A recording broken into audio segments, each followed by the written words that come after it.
Hey everyone, welcome to another stream. So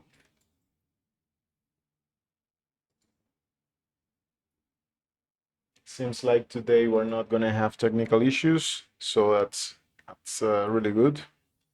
It's really awesome news. Let me finish setting up a few things here, and there are other good news today. One of those good news is that there's not gonna be a problem with PureRef anymore, switching screens, because now I set up like a toggle switch between the two using the main screen. So now, yeah, I'm not gonna make that mistake again. So that's pretty good because it was starting to get annoyed. Um, the other thing that I wanted to try on this stream is to test some of the new features of Modeler 2023, which are the context menus. These ones right here are the context menus, and they basically, I forgot that they existed and I discovered them recently. And since I was starting to get frustrated with my current speed, finding the commands in the main panel, these commands, yeah, I was starting to look for new avenues to speed things up. And one of those is obviously use shortcuts, but you know, you can forget shortcuts sometimes, and even if you have shortcuts and you know them, they can be far away from the keyboard as well. So really, the shortcut keys, I mean, the context menus will be the best choice. So basically, I have never used them before, so it's gonna be a bit of an experiment here in the stream. But I did do a little test before going live, about 5 minutes, to see if there's at least um, if they are quick to pick up, and it seems like they are. The only downside is that we are gonna be having to restart Houdini a few times while I show you guys these features. So basically, we have OBJ menu, point menu, edge, and face respectively. These menus trigger based on the selection. I'm not saying that it's based on the selection that we have right now, because right now I'm in object selection.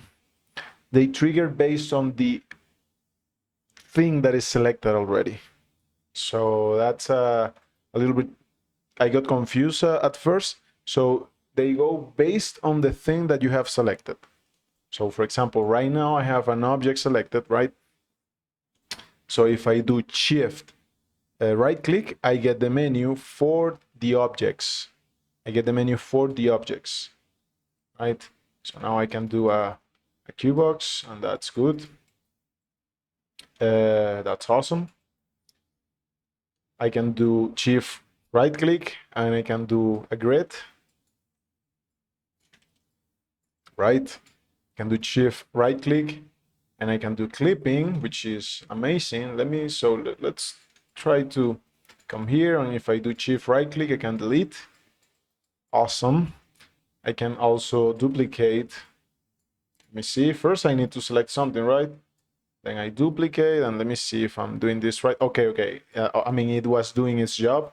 It was me that wasn't picking up on the cue, but if I do duplicate, I think I need to tell this to Alexei, but at least the transform gizmo should come up. But we have a selection, which is the most important thing. But for now, the other thing that I wanted to show was let's see, let's put this guy back to where he should be. How to edit these guys, because maybe we want to have different operations here, and one of the things that I want to have the most here is the Boolean operations. I mean, that could be massive. That could be massive. If we can speed those operations up, that would be like a dream. So, for example, we are going to need to do like a test Let me do modeler Boolean test here. Okay, let's do a quick file there. That's good. Because we're gonna be restarting this guy a lot if we want to edit this. So for example, if I go here and I say edit, by the way, these are buttons, but they are not meant to be pressed. These are just here so you can edit the tool. And if you go to script, you see the list of operations that are going to come up when you invoke that menu. So for example, let me put this here on the side. And if I do shift right click, remember shift right click, and we need to have a selection made. So we have freeze, we have combine, we have duplicate, but we don't have any Boolean operation. And that would be extremely nice to have. Actually, I don't know what useful would be, what use would be for these commands in OBJ level. So maybe we can even get rid of this. The only problem is that, for example, if I come here and delete it and I say apply, if I right click, you see that we still have those commands. And if I apply it and then I say accept and I, let's say, restart modeler, they're still they're still here. Actually, there is one thing that I didn't do in my test, and that was to just reload it. And maybe that's gonna reload the Python module or whatever, and it seems like that is the case. So okay, so never mind, we're not gonna be restarting Houdini, at least for this file. So that's a very good thing. Now, having said that, how exactly you populate this menu? I mean, because where do these names come from? So I figure, because I didn't read the documentation, but I was just trying things out, that if we just pick up the names and we put it there, it's gonna work. So basically, we have combine. We already have combine here, which I use a lot. We don't have extract for some reason, which I love. So instead of, we can do duplicate, we can do extract. We can put it here. We use freeze a lot.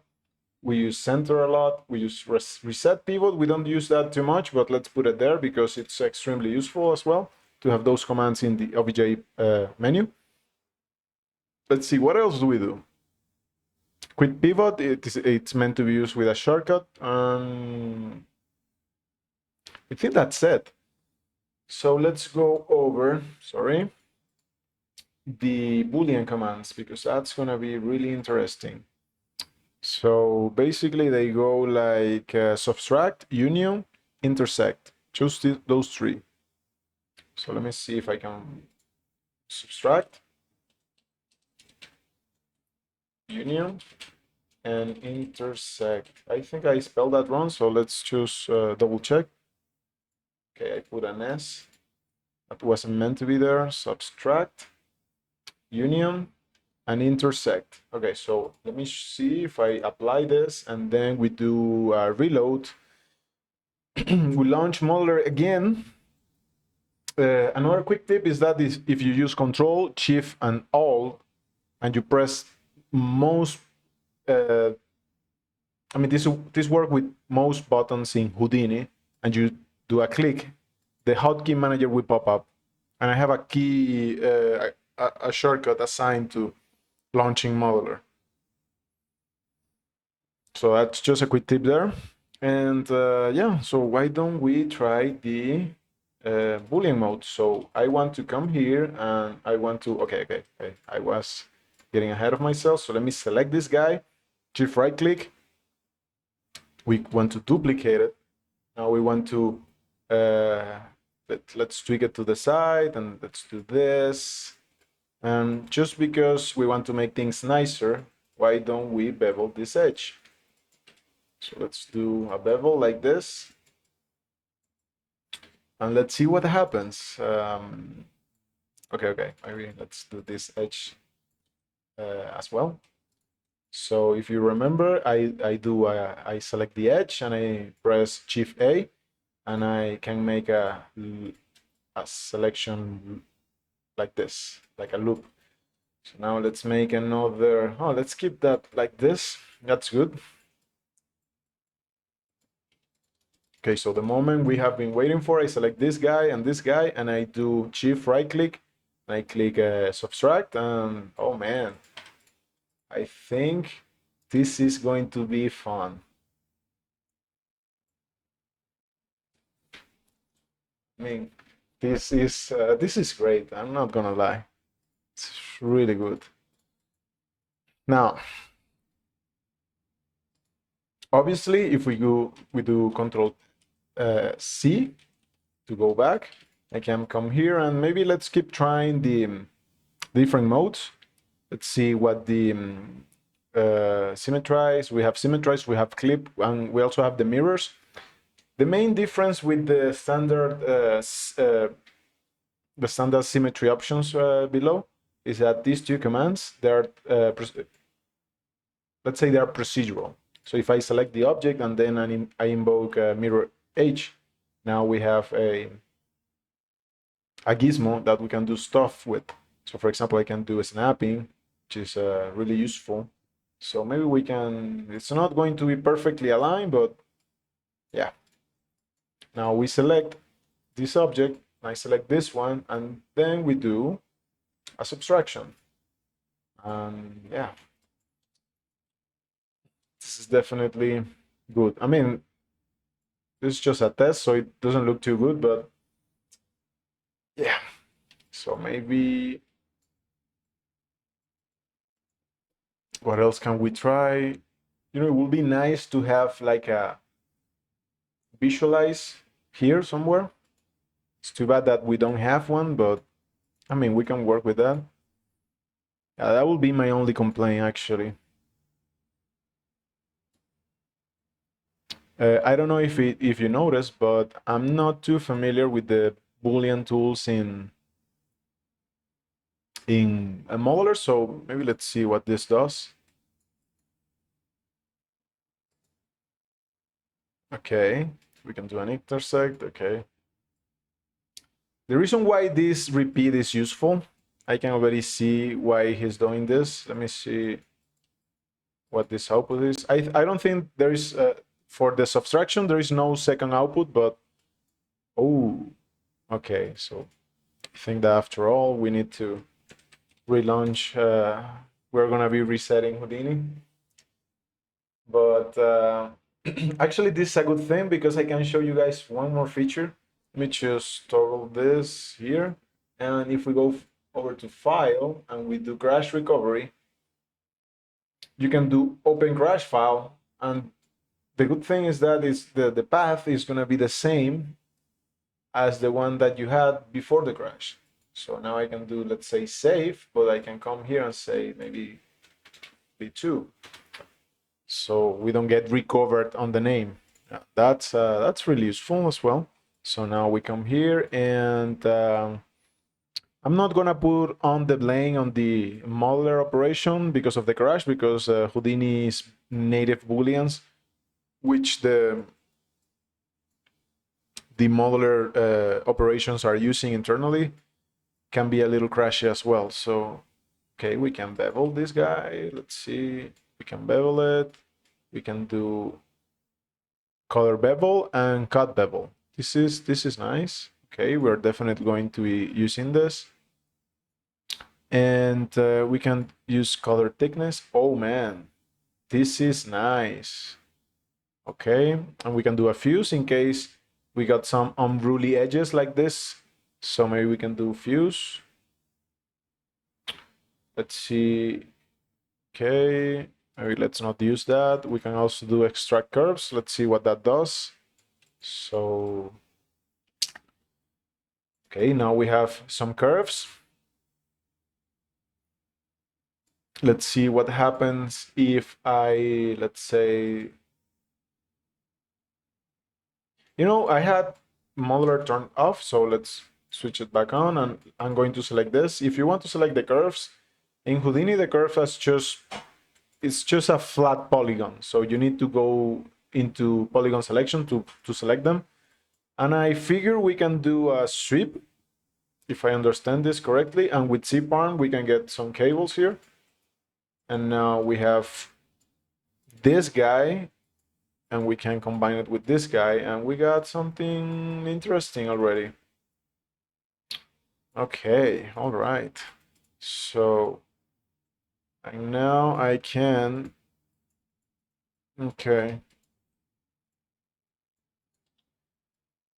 By the way, I have a custom menu right here. So I did a radial menu. So I have a quick access to a null object.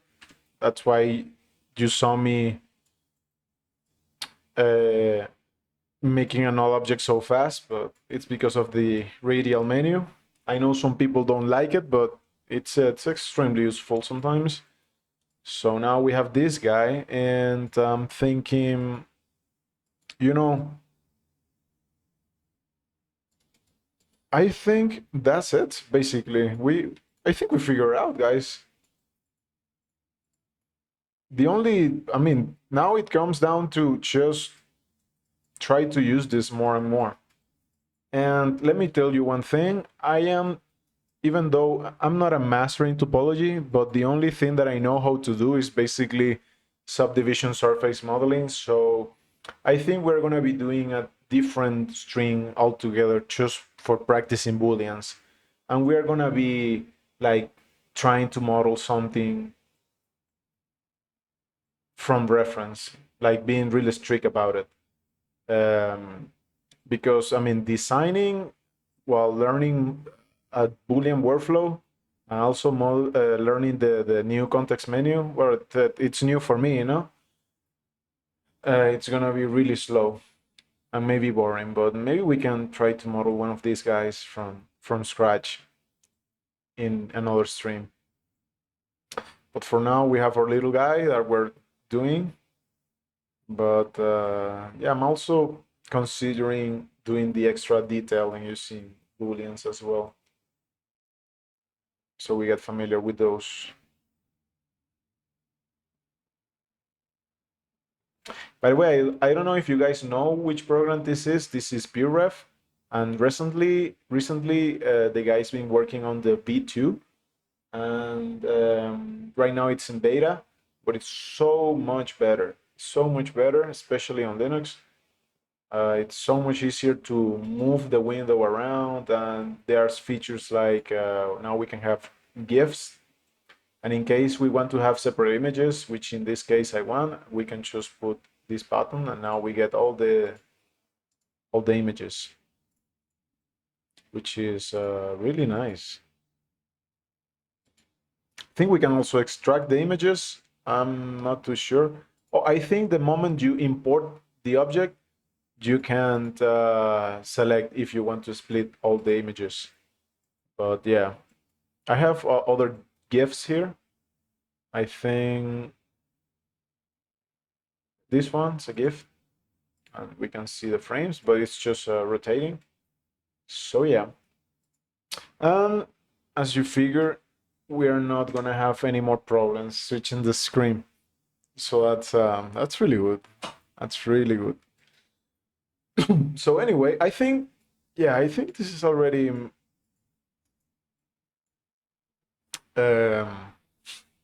really good for us because we got to learn these tools really quickly. So the only problem is basically not mixing up the names and being really careful with don't get confused with which ones you want to edit. So basically right now, the one that I think I'm gonna use the most is flip. What other operations I use a lot, which I don't have shortcuts for? I do have one for flip, but yeah, maybe we can figure this out as we go. So let's go over to the good stuff, which is a robot.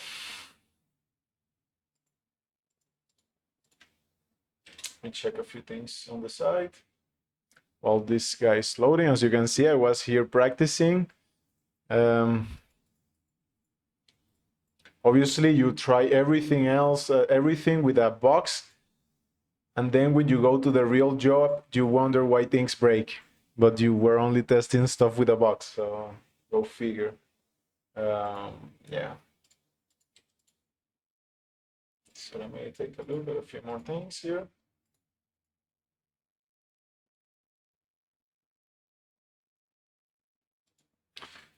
Okay, so for now, I think we're going to hide our little drone, and I need to look for references when we're finishing up with the drone design, because I don't know where to take that design to.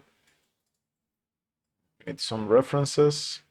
And let me see, what do we have here? Okay, we have the knee plate along with something on the feet and the new hip that we were doing before. So what I'm gonna do is that I'm gonna take these objects and put them back into our little subnet that has all the other objects for the model.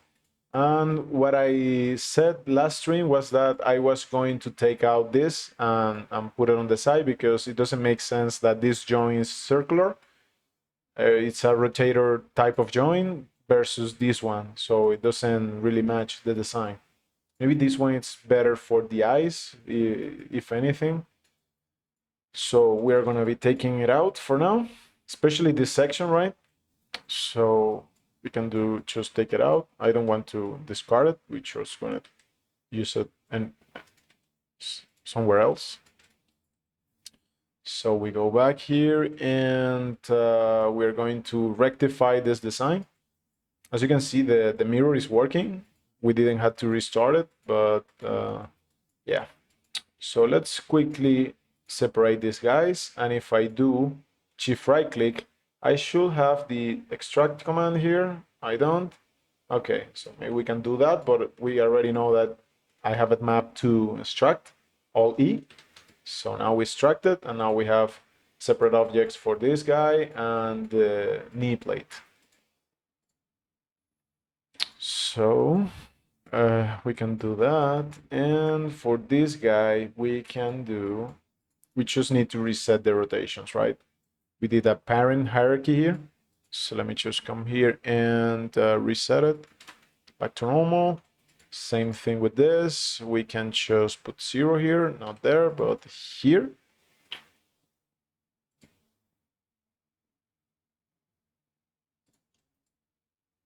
That's good. And now what else do we need to do? We also need to rotate this guy to 0. Okay, so that's good. So these are now more or less speaking the same language. Obviously, we're not gonna make it exactly the same, or maybe we are. I'm not too sure.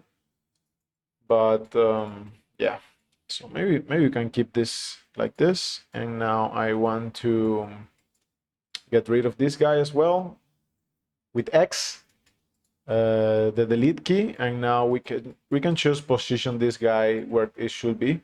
So if we do shift right click, we can do a oh, wait a second. Okay, I'm missing the pivot.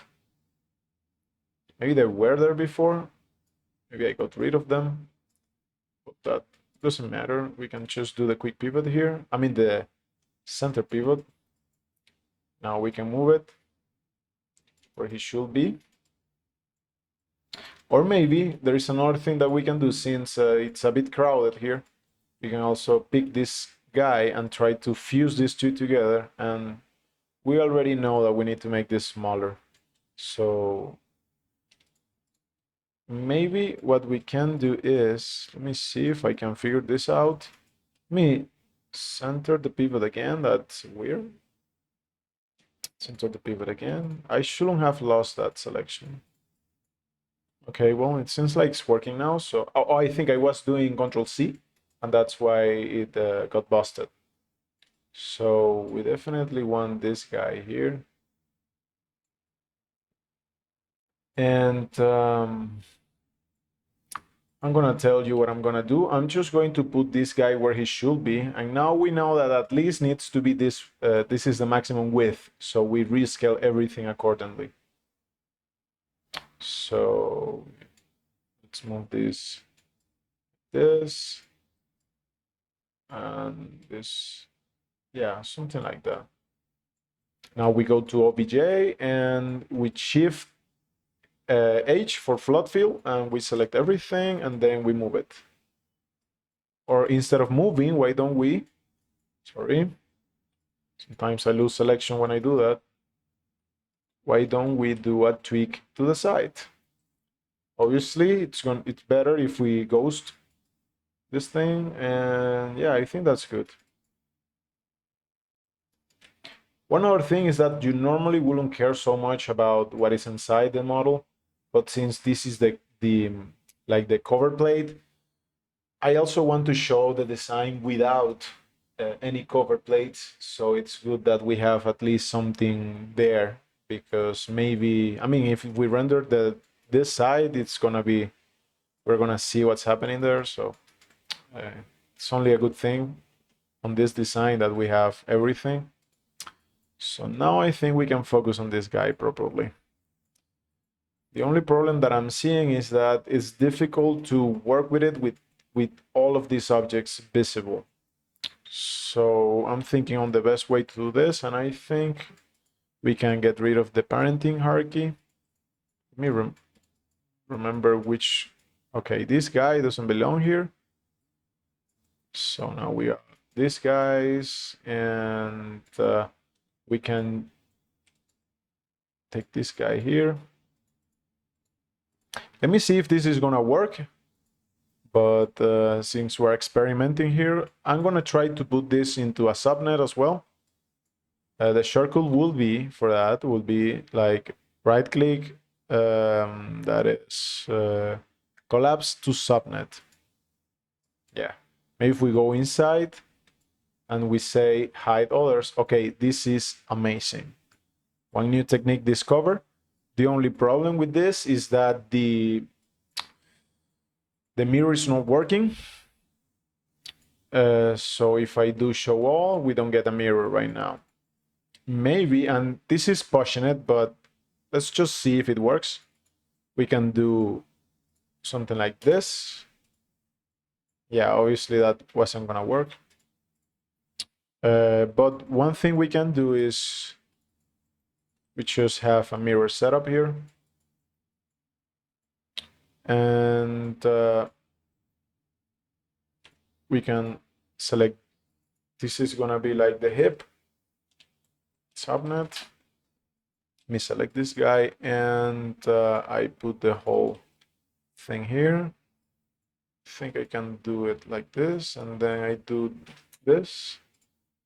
Okay, maybe not. Let's hip subnet. Come on.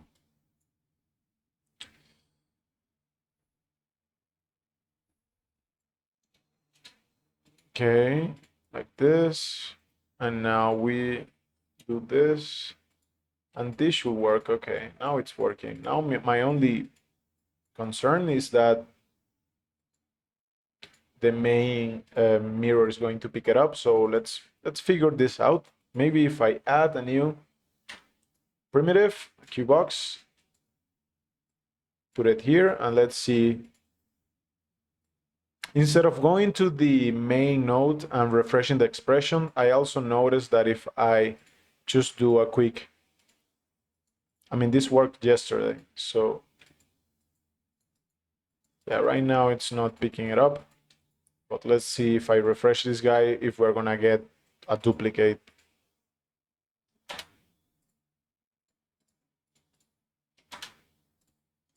Oh, it seems like we're good. This expression is definitely not picking on the subnet. So we can have sub levels of this. Which is also amazing. So yeah, really nice stuff actually. Or is it?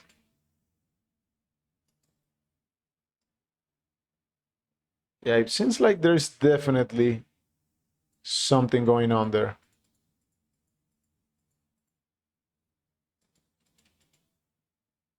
Let me see if I do hide others.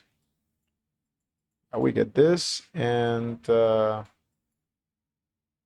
those others. Let me move this guy. Yeah, I think it is picking it up.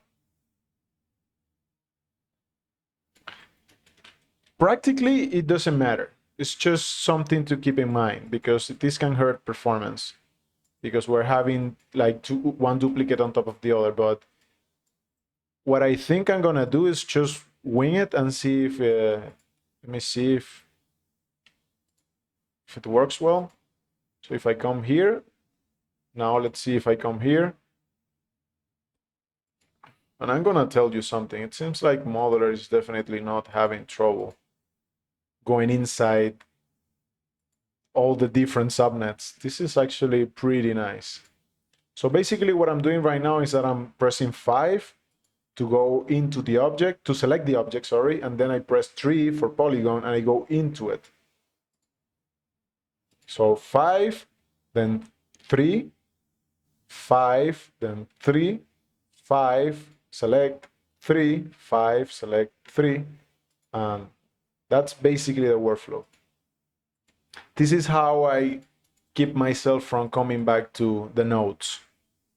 And I also think maybe I can make like a little HDA that does this. I think that's gonna be really useful. And actually, in the spirit of showing new techniques and stuff, why don't we actually do that? So first, we need to get rid of basically all of this, and I'm gonna show you guys how. So basically, we go to edit parameter, and you can delete these guys, but another quick way of doing this is you just select everything else and you put it inside a folder, if I can do it, of course, and you then make it invisible. We can delete the Redshift stuff, because if we don't have Redshift, what is going to happen is you're going to get a bunch of errors. So we can delete this. Let me see. Okay, let me cancel that and try to do it right from the start.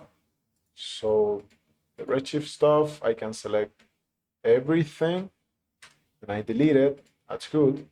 Now we make a folder, put it here, and we say invisible.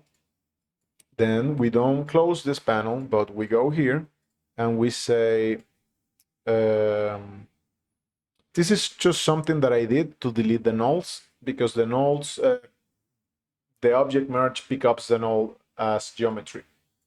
So this way you don't get nulls.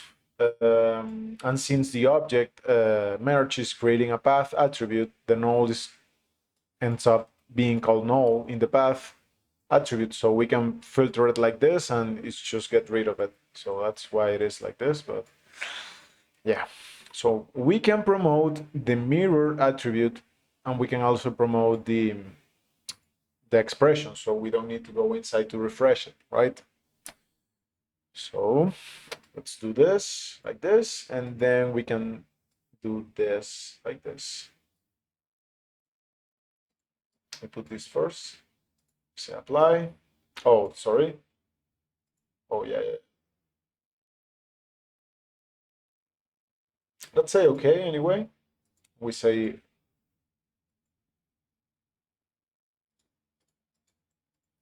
let's see if this is gonna work or not. I think we need to tweak this expression, because now, I mean, when the expression was in the inside node, it needed to look 2 levels above, but now it's just need 1 because it's on the same level. Okay, that's good. And now we can now we have a setup, but we need to make it into an HDA. So how do we do that? First, let me mirror. Let me put here mirror. Mirror path, or mirror, how should we call this? Let's just go with path. Let's put here mirror direction. Like this. Now we just need to come here, right click, and say create digital asset, and we're gonna save it. Now I need to put some private stuff here, so let me put it on the side. Let me look for it a second. Oh, we saved this guy.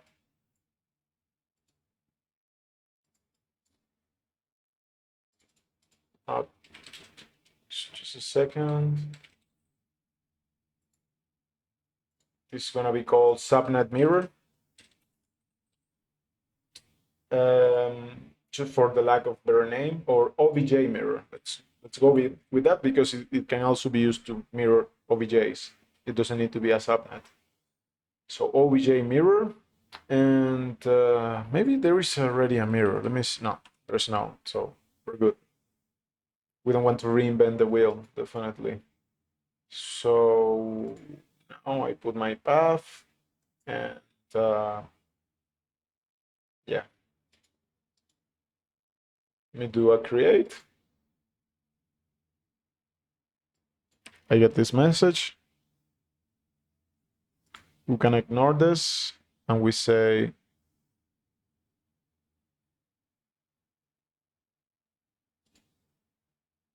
okay. So let me just,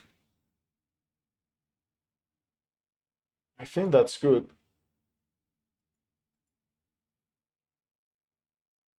I mean, I don't know what I was hiding this path, actually. It's nothing fancy. It's just where I'm saving this. But yeah, let's see what we're getting here. We're getting our path, we're getting our renderable, which I don't know what it is. We can hide it as well. I think the other thing, this parameter is mandatory, so that's why I didn't want to delete it. But besides that, we're good. We can maybe change the icon. We come here and we select something. Maybe we can do, let's go the first one that is cool enough. Let's pick that one.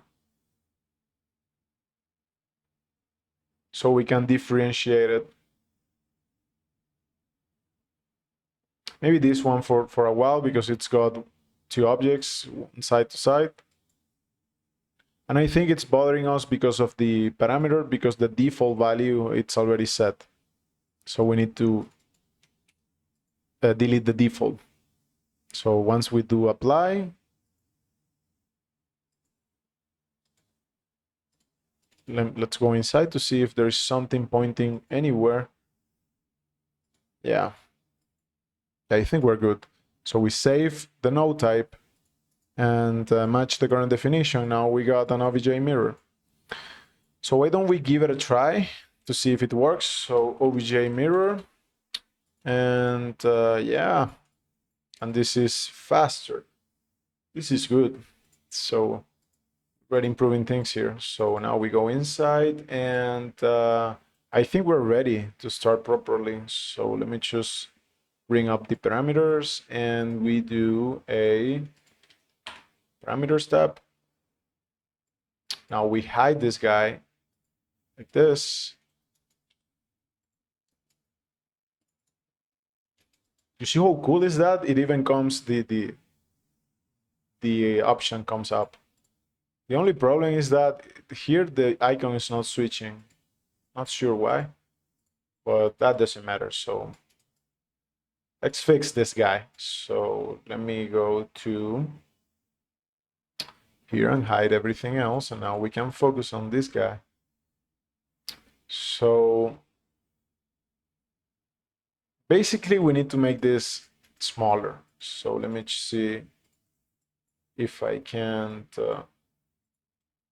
maybe we need to combine some of these objects. And this guy needs to, okay, this is, okay, we already need to freeze the transformation. So let's do that, freeze. Now when I come inside, it's working. So I can flood field select, and then we, this guy, like he should be. Or actually, this is so skewed that I think it's better if we just delete it. We make a selection here, and we say that we want QTube. The only problem is that the QTube gets made in object level. So if we want to keep it in context, we just select that option, and now I say QTube. We do it like this. Okay. Is this? No, I think this is misaligned still. So let's do this like this. Maybe let's use this as a base to, sorry. Okay, we definitely need to merge this guy with this guy. Let me just bring up the node so you guys can see what this mess is all about. So we basically have the main object templated, and we have the Qtube. And this is one of the features of Modeler, that you can do sort of an OBJ level workflow just using template. I find it a bit confusing, but it's definitely necessary for some things. Definitely, if you're using the ray tool, it's basically the only way to do it. But what I want right now is just to combine these two pieces. So what we can do is we have this guy, and then I press space on this guy. Now that it knows that I have like these two, that I just went from one to the other, I think I can do a combine, and it's going to respect that. Okay, never mind. Let me see if we can figure this out. I press the space bar, and now I'm in this guy. Or the other thing that we can do, easy enough, is I just do it like this. So basically, for lack of a better way, let me see if we can figure it out, because if I select, if I'm here, let me see if I press N and then I do combine. No, I think combine only works in OBJ. So let me come here and try to, what I'm trying to do is, without using nodes, to merge these two guys. That would be the faster way to do it once we figure out how to do it. But I mean, we can choose, which is what I did previously, because I don't see the combine definitely doesn't work because it combines selected objects. And yeah. So what I did there is that I created the tube in context mode, like inside of this, because we are right now inside this object and we have everything else hide, because otherwise I wouldn't care. But since we are in OBJ, since we are in sub, what I do is I Control X to cut it, switch with spacebar to the main tree, and then I paste it. And now we have it all in one node. What is inside of this now? Subnet, okay. So that's good, because now we can do that fast enough. It's definitely something you need to get used to, but as you can see, it's not impossible. So, I mean, let's figure this out and make this proper. We need to align this guy as well. So one way to align this guy will be to select this tube. I can Control I to invert the selection. I can tell it, I can do a rotate, and then we can use the quick pivot to put it where we need it to, which is, I mean, we can rotate it from this guy. I think that's going to be easier, and we can just put it in place like this. Sometimes I do this to quickly measure.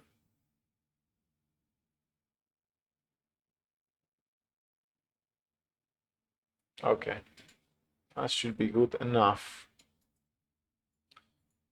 So if you remember, this guy needs to be tweaked. Let me see why it's not working. Yeah, the tweak is definitely a bit weird right now. Maybe we need to, once again, switch to component here.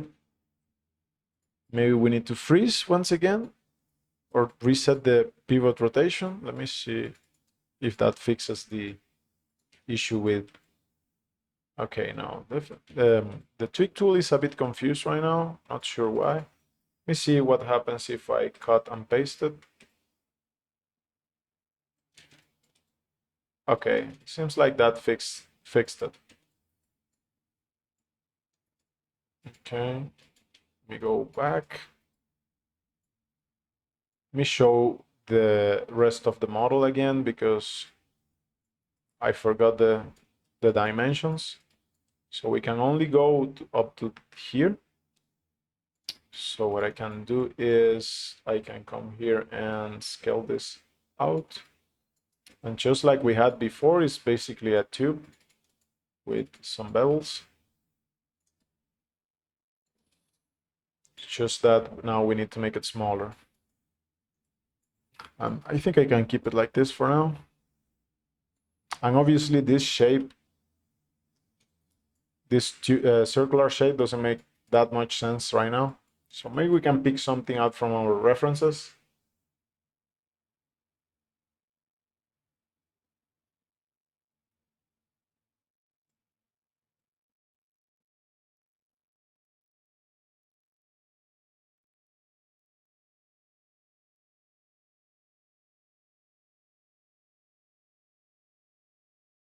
I think this one, this is it.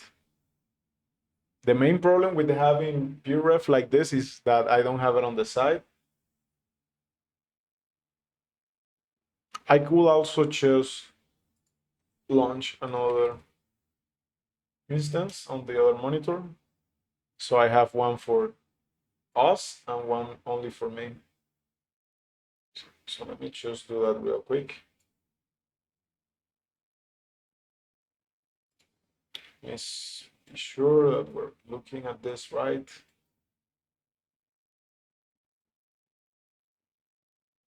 Where is this guy located?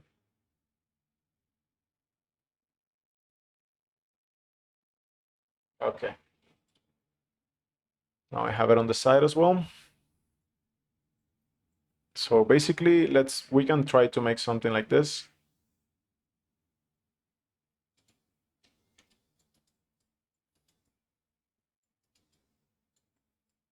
So for this to work, this guy, maybe this is too much beveling just to edit this mesh. Can keep it simpler. I can select this edge and then I float field select this and we scale it down. Right, now I select the whole thing and we scale that. Maybe we can keep that like that. No, but actually, sorry, we can make the whole thing smaller. And yeah, let's just do small edge here and scale it up. That and scale this down and up. Can also select this guy and snap it here. Okay. I grow the selection and I feel like I need to maybe cut and paste this guy, rescale it even smaller.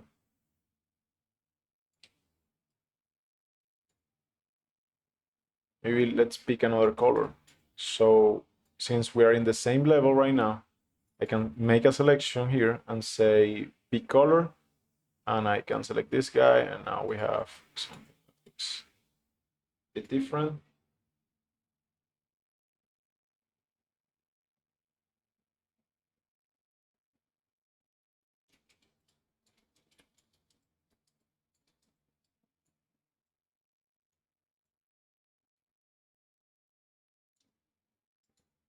Now, let me see.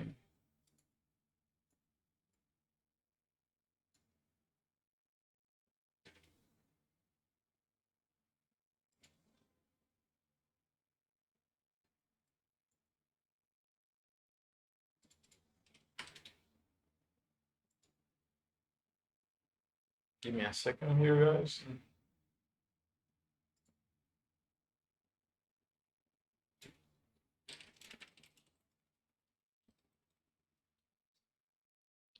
Okay, so we need to make this thing smaller. And one good way of doing this, let me just fuse all of these guys for now. One way to do that's Alt C. Okay, and if we do ghost, okay, now let's keep everything hidden. Okay, we already know that it needs to be maximum this.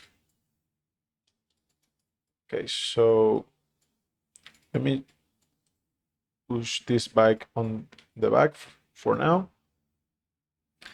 And let's just brute force this for now. Just scale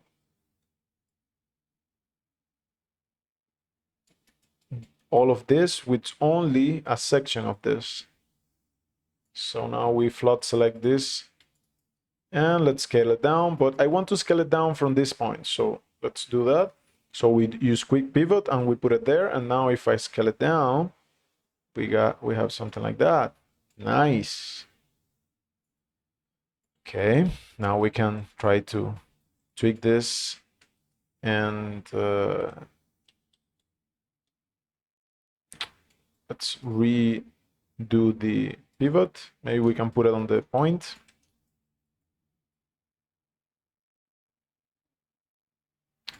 Or I'm also thinking we can select all of these guys, do a conversion. Now when we scale it down using this orientation,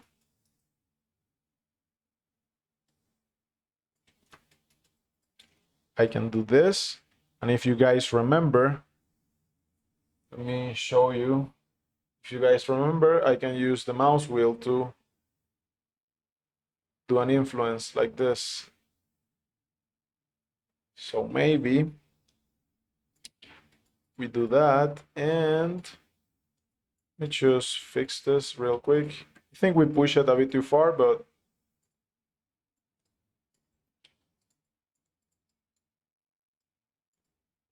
we can figure out. So I can select the whole row, or maybe I should say I can select the whole, this whole thing, and do a quick flatten up, then we move it down. Yeah, we do the same thing here. We can also do mirror, right? But let's not do that for now. Now I can move it up. Okay, this is already better. And I select this row again, then this one, and I want to make this one smaller. Now we just select these guys and we make them smaller as well. Maybe why don't we get rid of this guy, which is bothering us? And what will be the fastest way to make this squarish? Means in this, since this one is already so perfect, maybe we can delete the whole thing, select the edge, and then do an extend. And that's exactly what we're gonna do. Then I do a flatten to the side and we have something flat. Okay.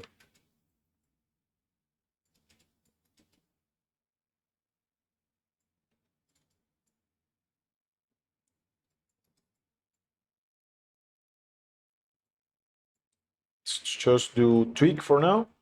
Let's see if the tweak is working. Yeah. It's 2 points.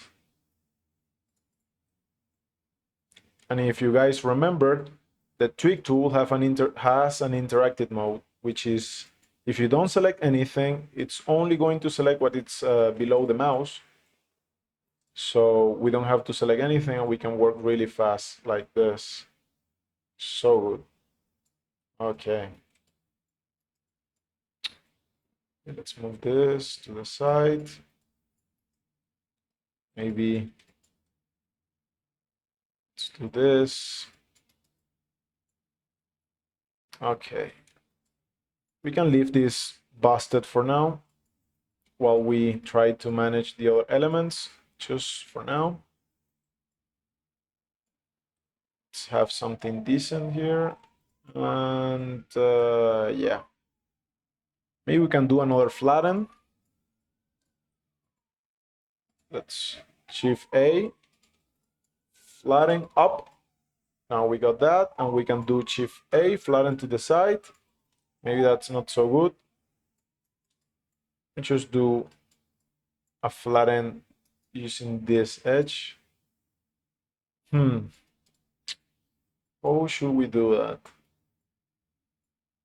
Let's try a flatten to the other side now. It's always like skew. I think there is another tool which I never use, but let's try it. So let's see if the straight edges works, and that was beautiful. That's exactly what we needed. So let's do it again, and yeah. Oh boy. Okay, one more time. Obviously, it's taking into account the last and the first edge selected to do the thing. I mean, if you notice, it's making a point throughout these two guys.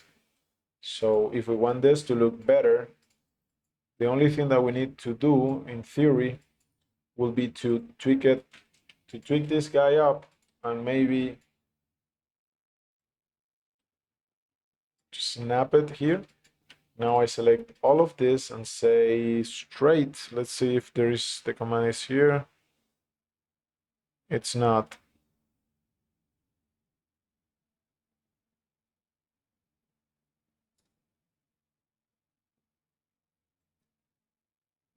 Straighten. So maybe we can do that already. So let's okay,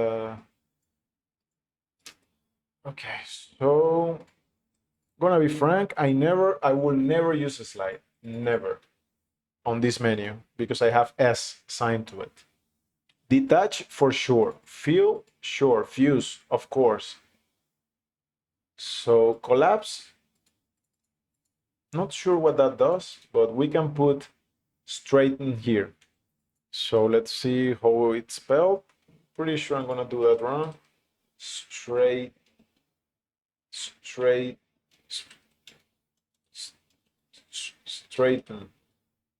like that. Okay, almost there. Almost got it. It's just the opposite. And obviously, straighten with capital S. Okay, capital S, and now we do a reload.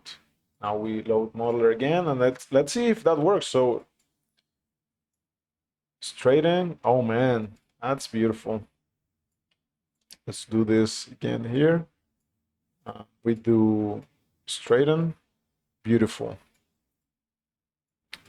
Beautiful.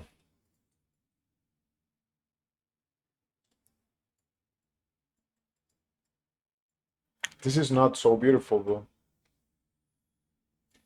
We can leave it like that for now. All right. So we're back now. Let's set up this properly.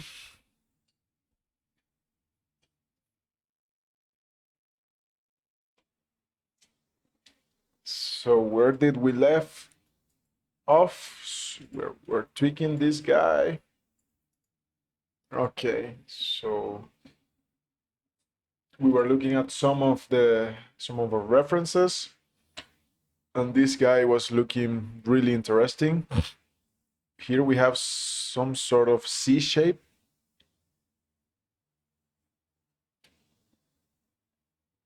So we have basically two C's together, or it looks like a C from top to bottom, and here's from side to side. So okay, so maybe we can do that soon once we're working with the main heap cover. But for now, we can just tweak the current model. Okay, if I go inside, I will want to ghost. Okay.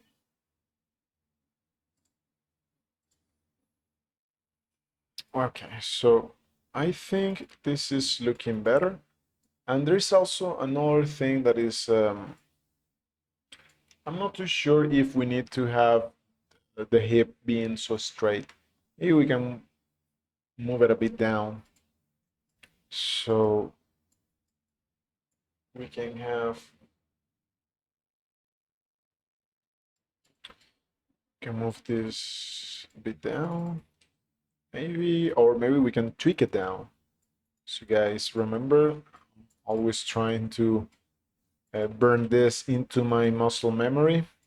So whenever I can do a tweak instead of a transform, I do it because it's faster. The only difficult part is to remember. So press I to I did an isolate there, and now we can do it like that. And I think we can tweak this guy out a little bit. Let me take a look at the reference quick. Oh yeah, I think we got it. You know, if I move this guy down, let me hide the stalwarts for now. I don't think we need them right now. So if I move this guy down, I will copy and paste. And I don't know if you noticed, but I had trouble with this yesterday. But today, there was a new update of Modeler that fixes this issue. So now when I copy and paste, I still have my selection back. But we already figured out a better way to do it, which is to transform with Control D, because we get the transform handle already, which is really nice. So I think we can make this some sort of a block. If I do this, let me isolate it just to and hide everything else.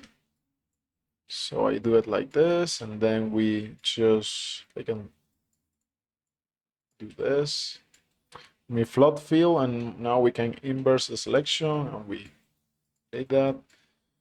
Press I again, and now I can let me see, trying to figure out this shape. Okay.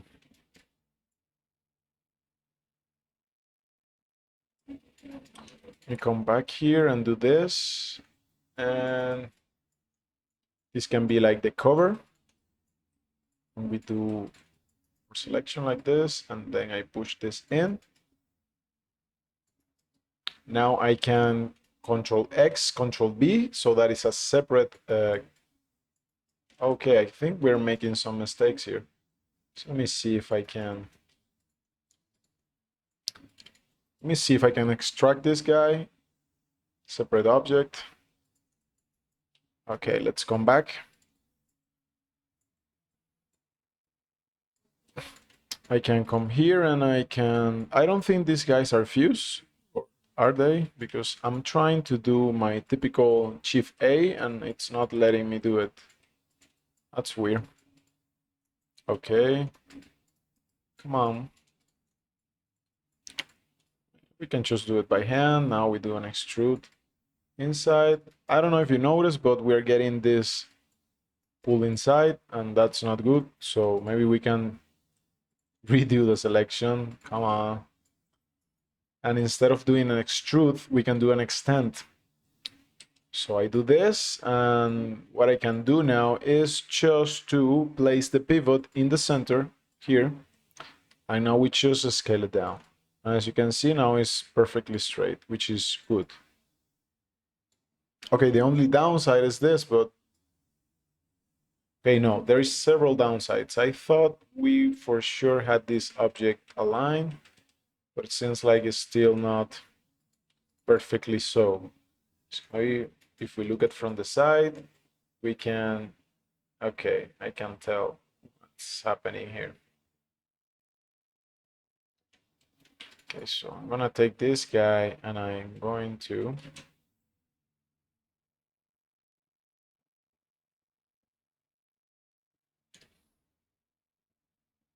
still looks cute to me, so I think we inevitably need to redo this guy. Oh, the new one, the one that we did was this. Okay, so now maybe we can come here, paste it.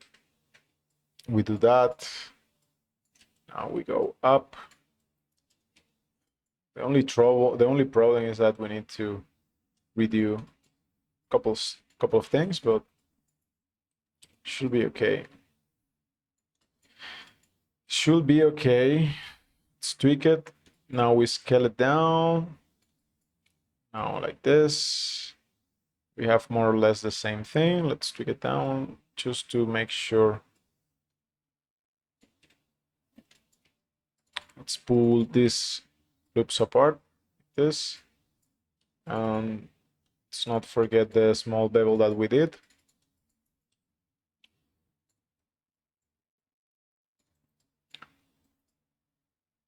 Okay. Let's do that. Now we can delete this guy and move this guy up. And we will have to do the same thing for the top part.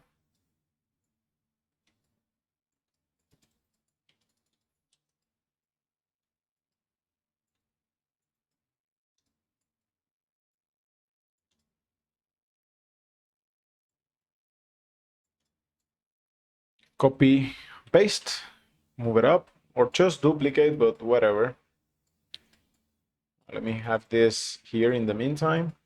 And let's redo what we did, which is here. And okay, now we extend it again.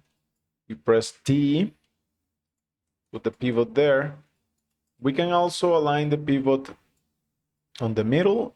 I'm not exactly sure how you will do that. It's getting a bit... Okay. Let me see. Can press T, can put it here.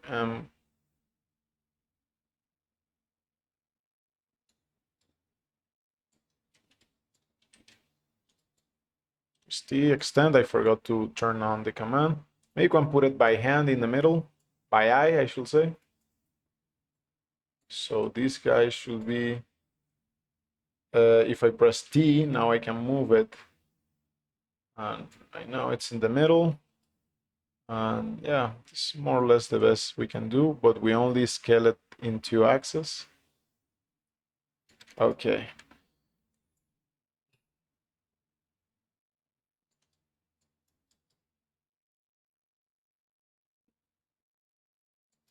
I think that's good.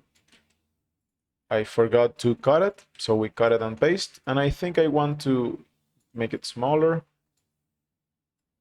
like this, because I want to add. And I think we can do this detail really simple. I would like to extrude an edge, so it's a bit thicker here. Let me see if we can figure it out. I think I can select this guy, then this guy, and do a bridge connected. And yeah, there we go. Let's do the same thing here.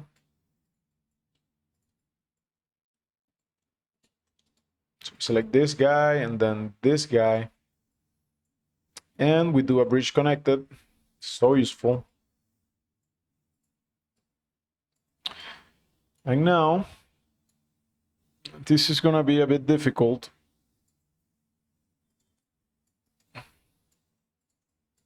But we can extend and scale. Would be Shift W for me.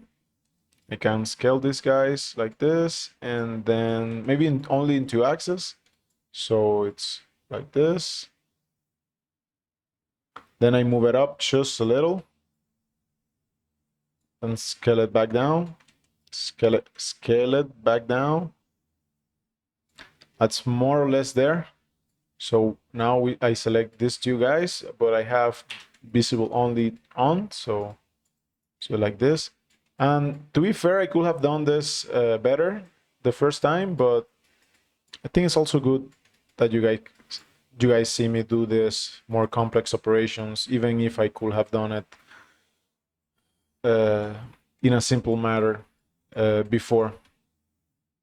So let's forget about the main menu and try to find everything here. So let's do a fuse like that. That's good. Then why don't we try to make a cylinder out of this guy? But first we change the color. And now I just select everything, polish, Shift right click, and we do a mirror B, obviously it's way there. So maybe if I press the quick pivot, it's gonna work. Okay, I don't think it does. That's a feature request there. That is a feature request. I'm thinking even, let me type that because I don't think that's gonna be too difficult.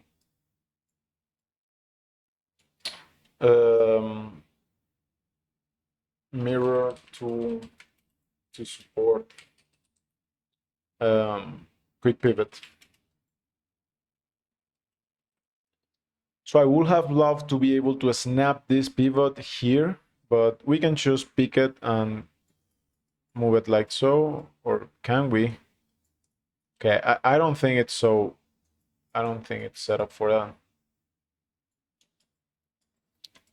Okay, maybe there is a simpler way to do this.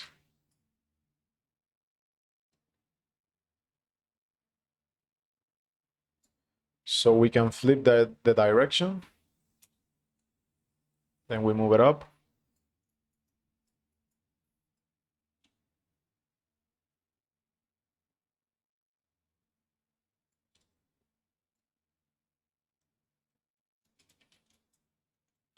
The name of this operation is the most convoluted way of making a cylinder. Yeah. So now I press the isolate key. Wait, what did I do? Okay, the isolate key to have this back. Let me rescale this. Yeah. Now we have something like so.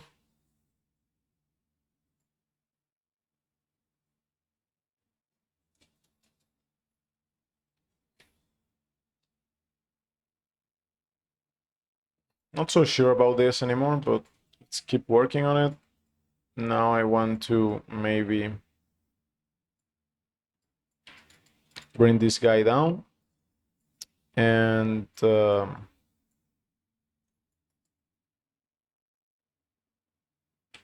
I do a knife here, select everything and I scale it apart like so. Then I select all of this and deselect this, and we can come here and I want to do a bridge.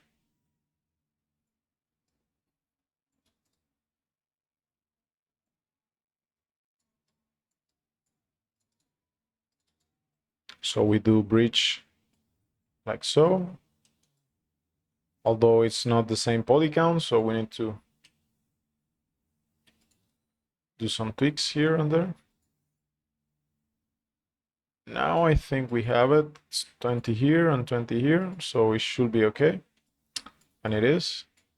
Okay, what else can we do? I'm thinking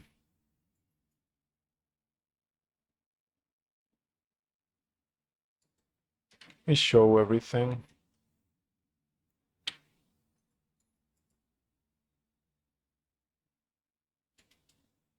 I think we can move this guy up.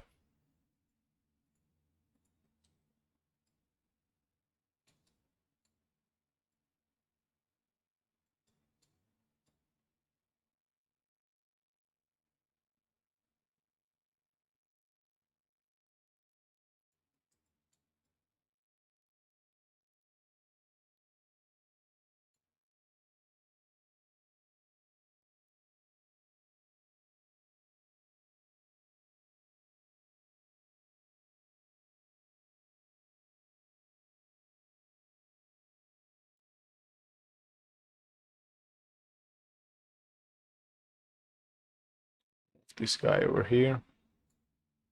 The hip as well. Move it to the side. I was thinking, let me see the whole robot. Maybe we can angle this guy.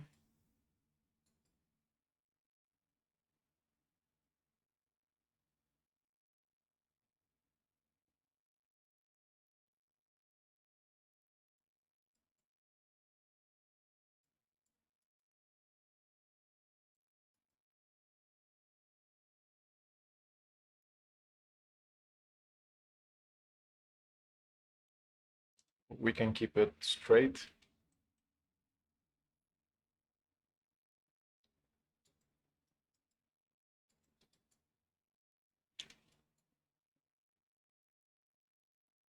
And because if I look at the reference, obviously I don't want to copy this one by one, but this thing looks like it can rotate around. And now this can swivel. So we have one axis, right, like this, one axis like this, and one axis like this.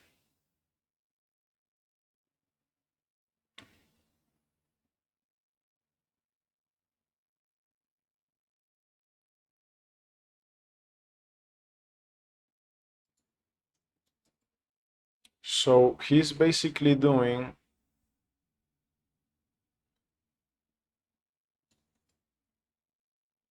up and down, which is gonna be, yeah, I definitely think we need to switch this guy.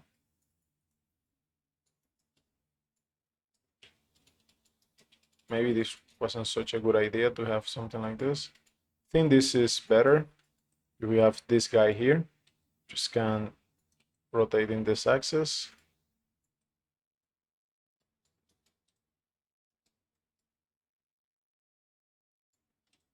I mean, actually it should be here. And this guy should be moved up. With the understanding that this guy can rotate like this.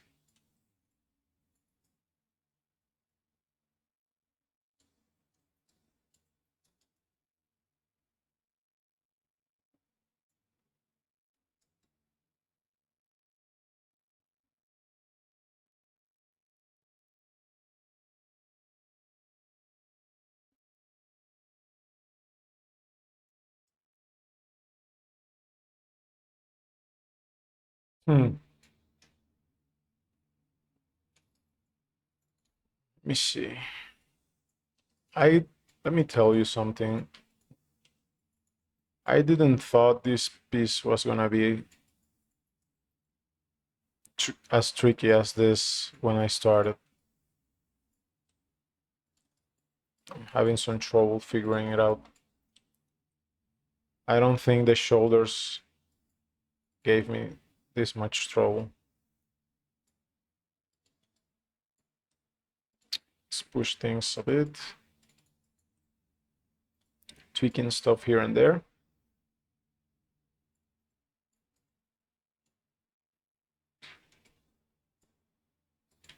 With this guy can have, the only problem is that if I make it too, so I constrain it too much, maybe it's not gonna look as strong. Because if you take a look at the shoulders, they look really strong. But if we make this too tiny, it's not gonna have the appearance that it is strong. So maybe we can tweak this to the side and take everything, move it more to the side.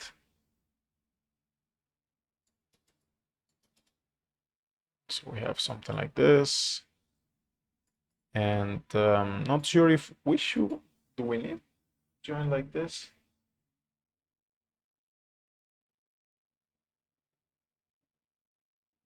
Because I feel if we keep this join, we're gonna be able to make like interesting shapes, because the hip can be, he can open up his legs in a more interesting way.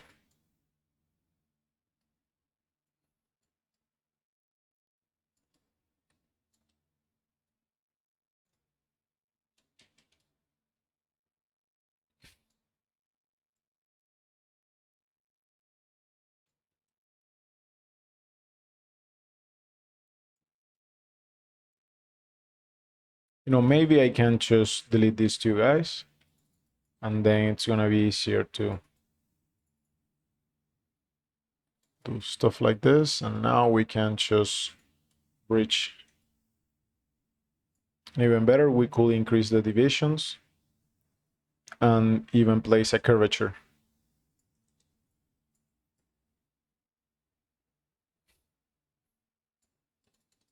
But let's not think about curvature for now.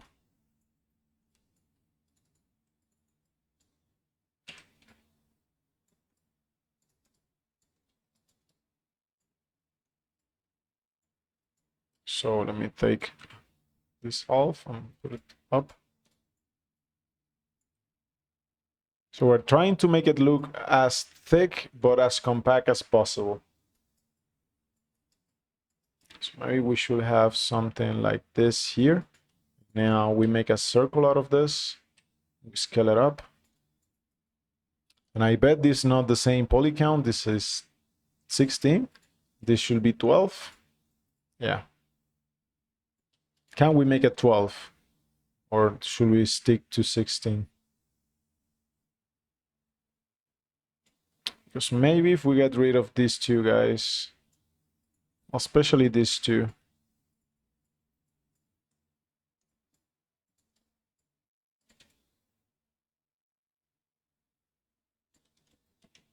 now we have 12. We move it to the side and can do this and delete this guy. Oops. What is this? Okay. Like so. Obviously, we need to merge these two.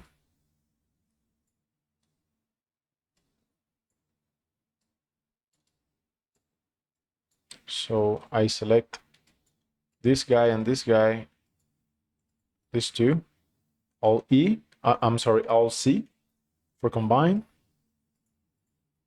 I think I combined more than I needed there. Let me, no, it's definitely these two.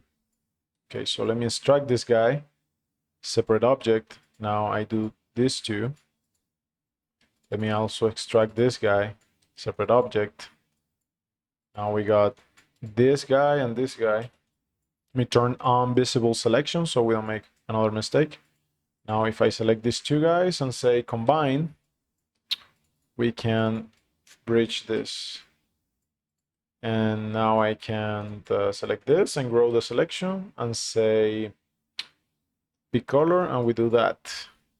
Okay. Now I can select all of this and float fill. Maybe let's do a flatten top like that. You know, maybe let's not do it here. Let's see how it looks first. Still not seeing the shape, but maybe something interesting is gonna come out. And I think that's the key, experimentation.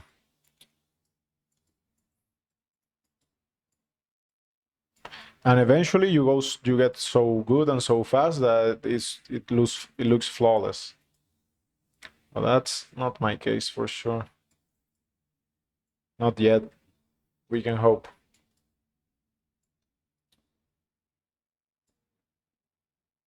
I don't know. We just leave it like that for now, or just to looks a bit neater, we can do it like this. Give me a second here.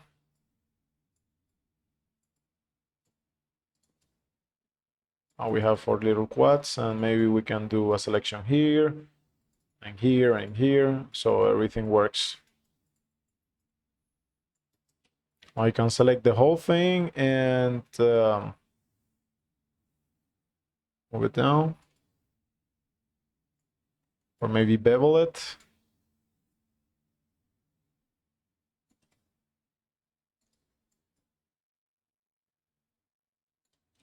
What if I bevel it right there? Yeah. The only problem is that this is too close.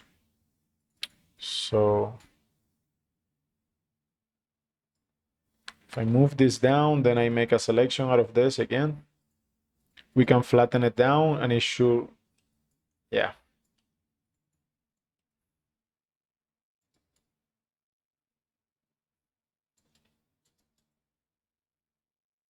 We got this ugliness here. Let me see if there is a way to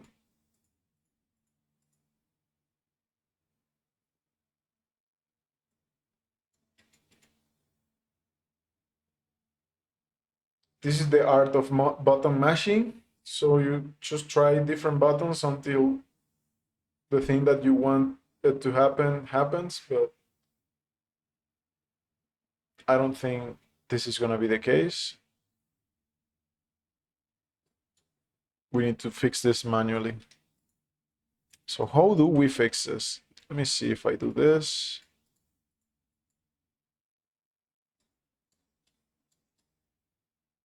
Okay. That's not too bad. We basically merge everything. So this guy's right here. This guy's right here.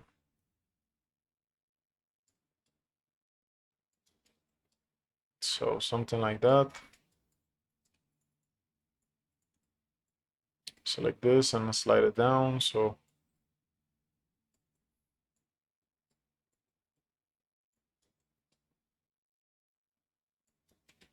I also want to follow this edge. Maybe we do it like this.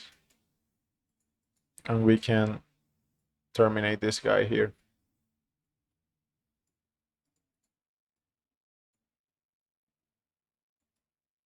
So that looks a bit better. Let me hide everything so we can see what we're doing. So basically,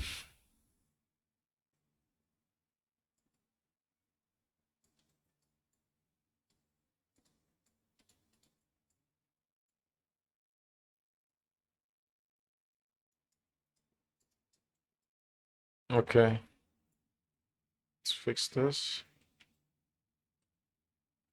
And I keep busting up shapes.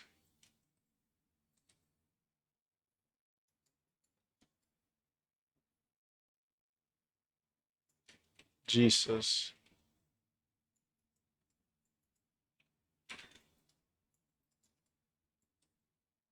I think we should pay more attention to our different views.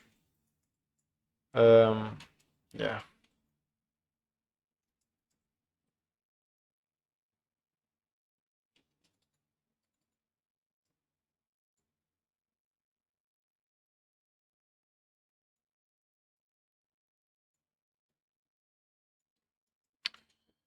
Something like that. Now I deselect everything and let's just tweak. We tweak a lot. That should be it. We can also delete this guy, but maybe not immediately.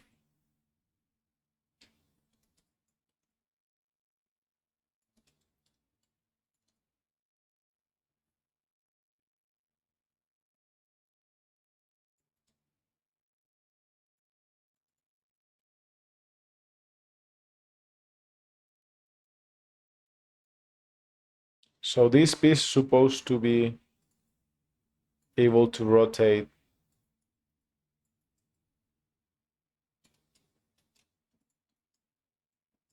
So maybe let's try to color this so that is more apparent. So now we have this axis, we have this axis, and this should be able to rotate like this.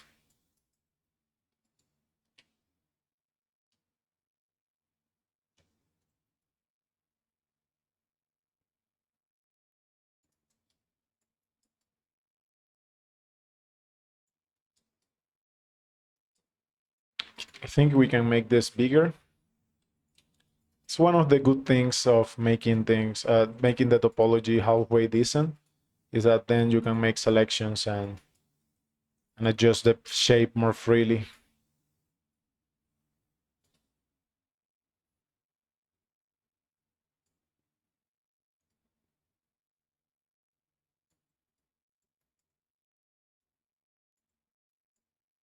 Let's just select the whole thing here, move it up.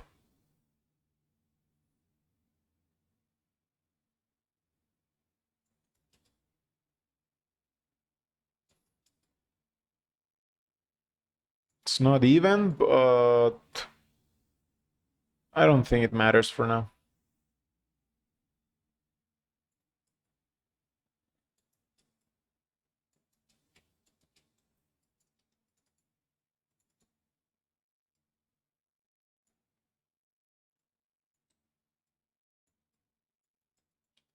I think we need to take this guy and we definitely need to push it apart.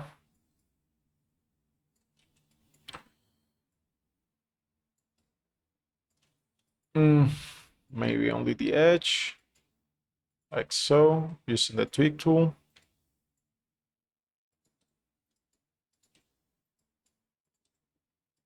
Okay. Let's move up this, guys.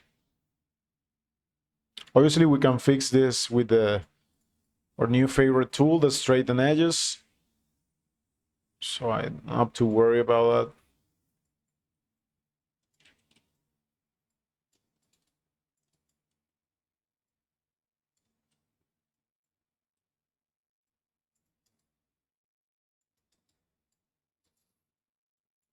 So for now, I just want to flatten this to this side, like this. And let's do the same thing here. Would be this. Okay, this one's a bit difficult. So let me just do it like that.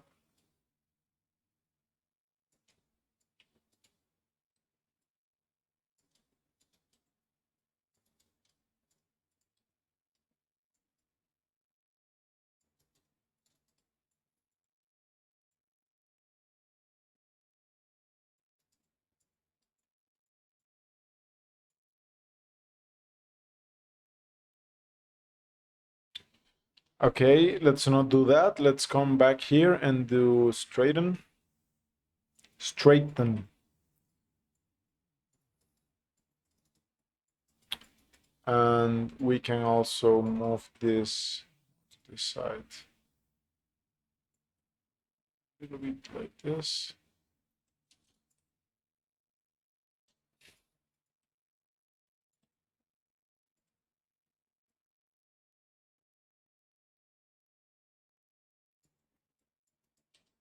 I'm thinking we could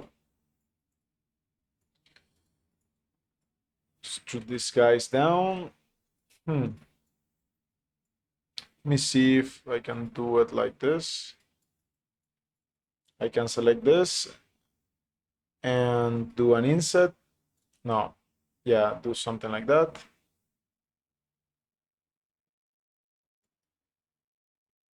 Wait.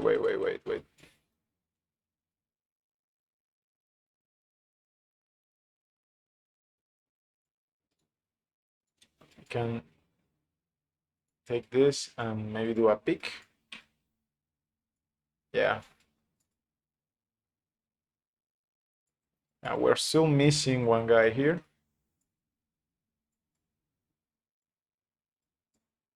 This. I move this guy down.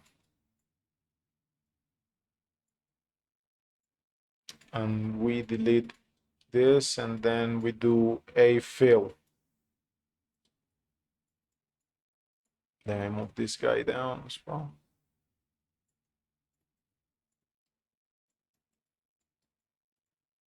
I'm sure there is a better way to do that. I know there is Extrude Pro, but there are a few problems with it. Okay, seems like we did a few mistakes here because we didn't have only visible enable. Can also delete this guy.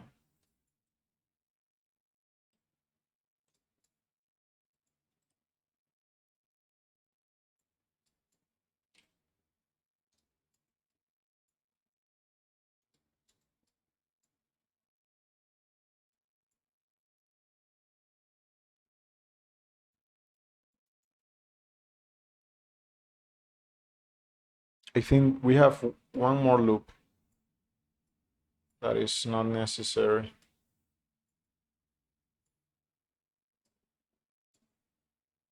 Let's not focus on the top, on the bottom side for now. So I got this. Now this ugly guy here.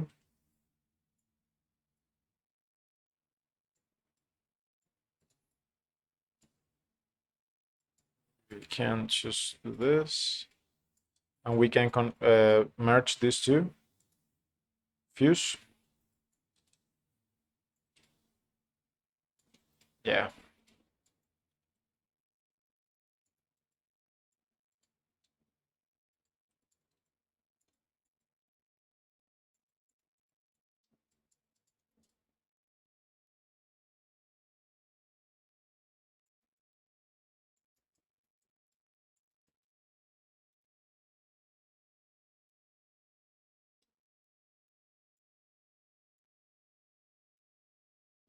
Trying to select the polygons.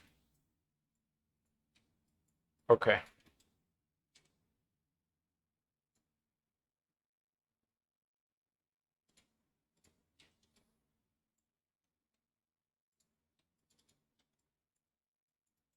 Maybe I want to do this instead.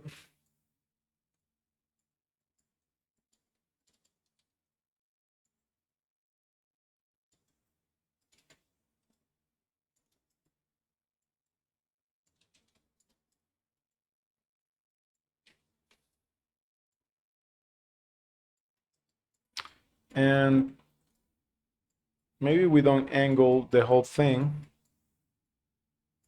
but we can angle this.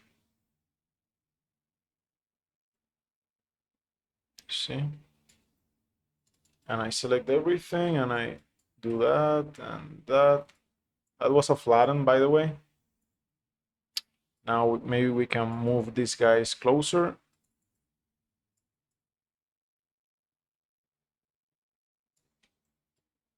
Okay, we definitely need to maybe tweak these guys like this. And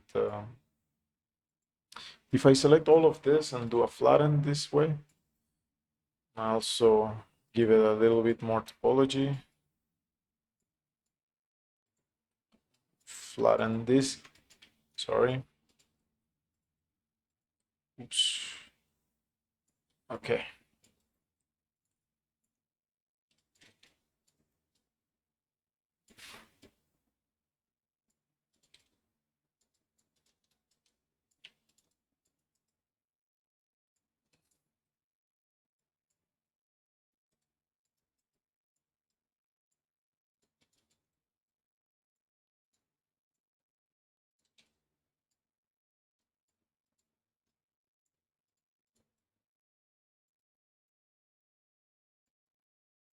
Can move these guys. Can we choose to this? Now can we rotate this without breaking it? Yeah. I can select the whole row and say flatten auto.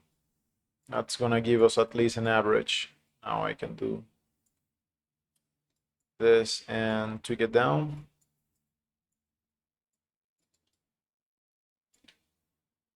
You know, I used to always change the orientation of the axis, but since I am using the tweak tool, I don't do that anymore because the tweak tool always works in world space, and the normal, let's say, the axis should be normally in component, so that we have component. Yeah, component's good. Yeah, component, which is the average of the selection. So you have the best of both worlds, so to speak. Now let's do a straighten.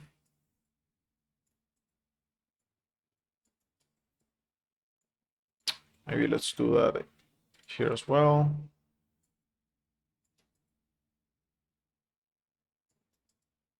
And we can push this up.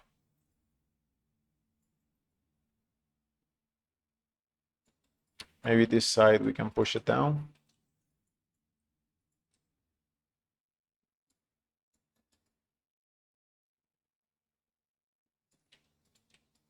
this maybe a little bit up.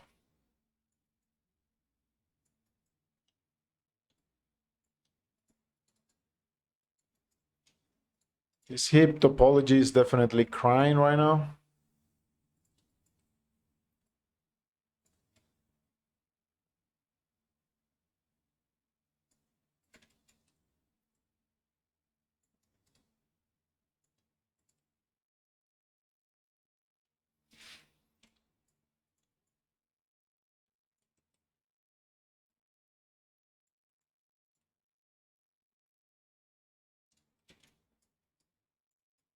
There's another thing that I didn't mention and that I normally bring up the display options, and for my camera I do a really narrow field of view.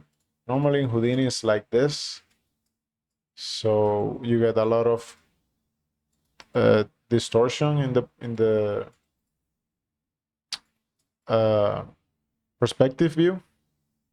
You get a lot of perspective distortion, but I like to work like more flat. Maybe it's a matter of taste. Well, not maybe, I'm sure. So just so you guys know if yours doesn't look the same.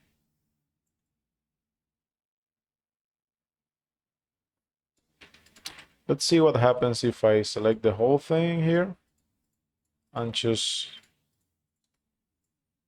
do this. Obviously, I hate when I lose selection.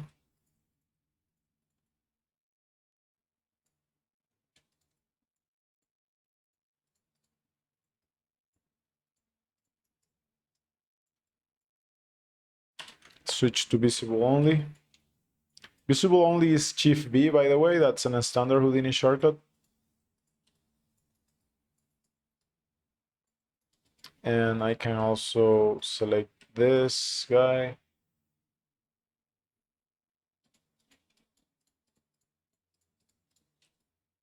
We can do an inset and push it in.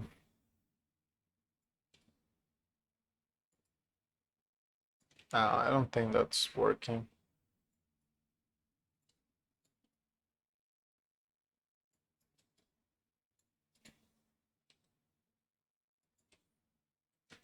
The only problem is that, for example,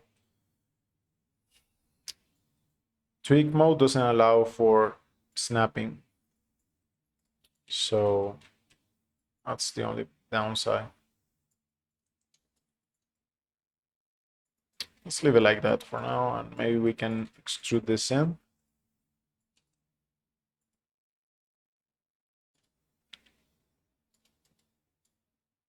Maybe not so much.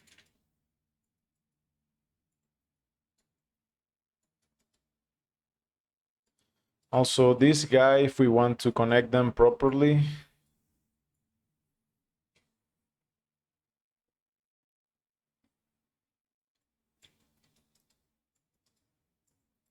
I think the backside needs to be like a lot thicker.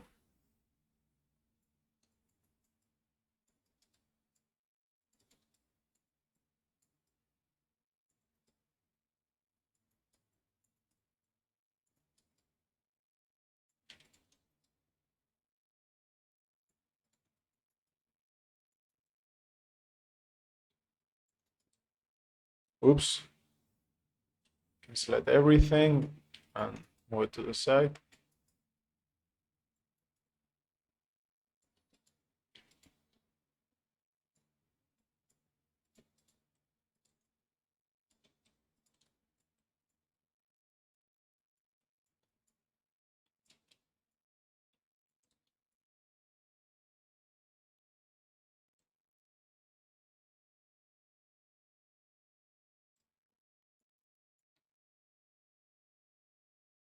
Come back here and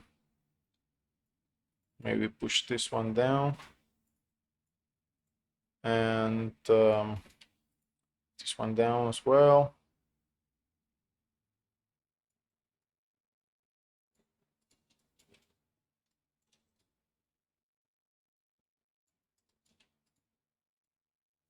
Maybe you can run a loop here.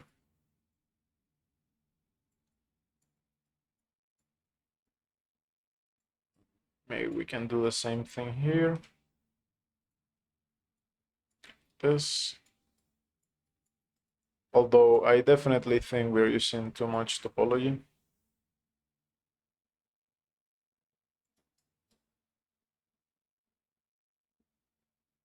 At least for now.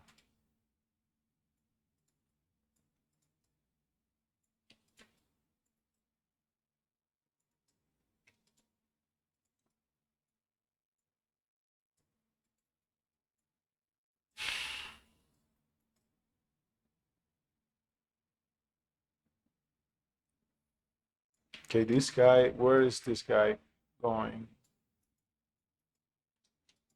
So should be this, right? And then I do an edge, this.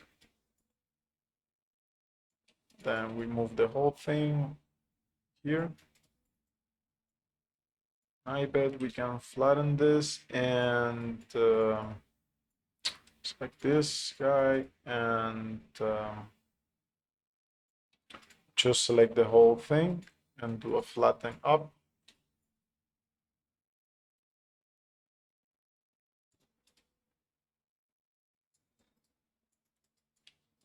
Then I can take this guy and slide it down.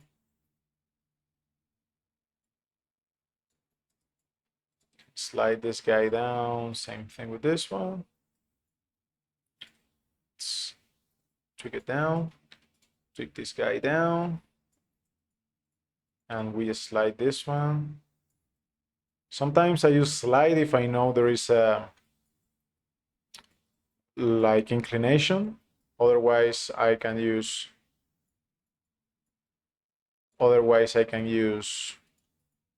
tweak tool, which like I say is world space. I mean, if you move it in one axis, it's world space, because there is other modes where you just move it in screen space. And for example, I can also move it into axis.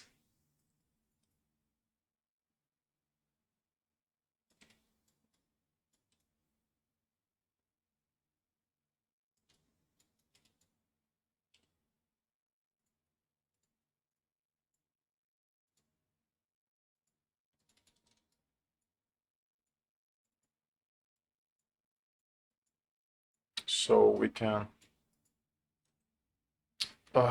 do this. Now on the back side, we do wait.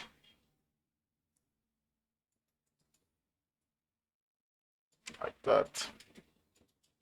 So now we can give a better profile here. Like so.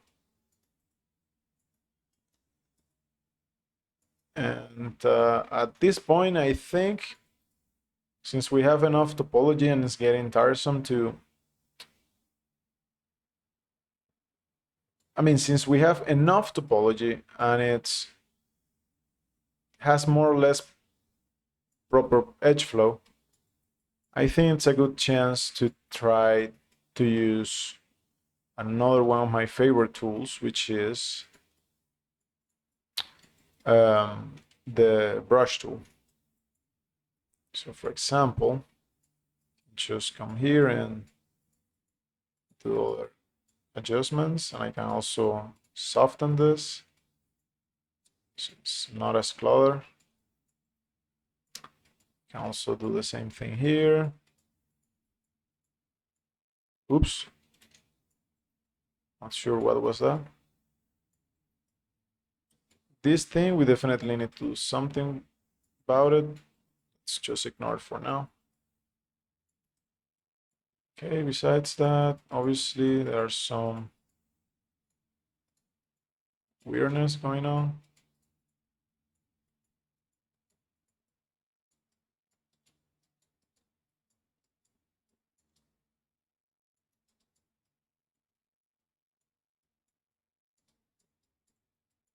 No, this is one of my favorite features of Modeler. really useful, especially if if you are a character artist and you're doing blend shapes. This is a godsend.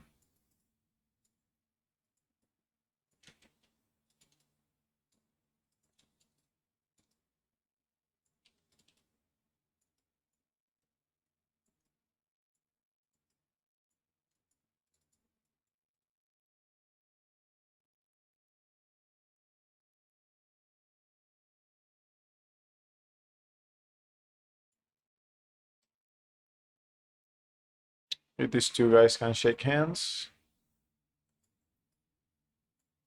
I'm thinking, yeah.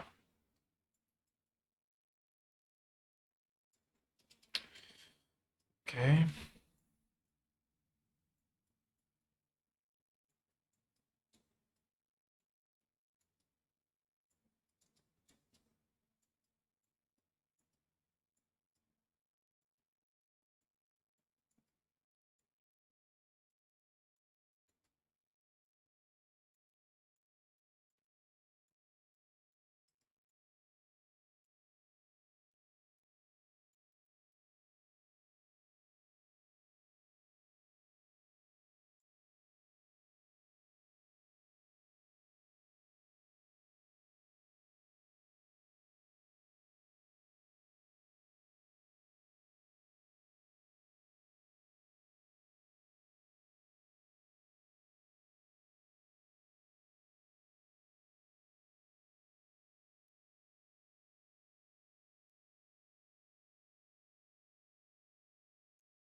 Maybe we can push this guy in.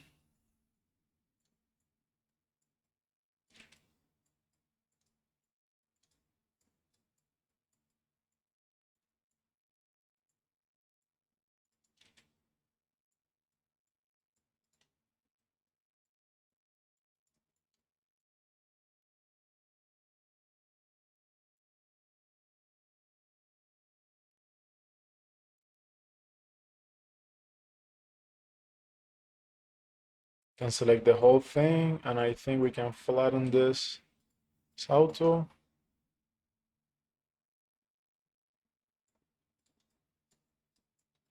Then maybe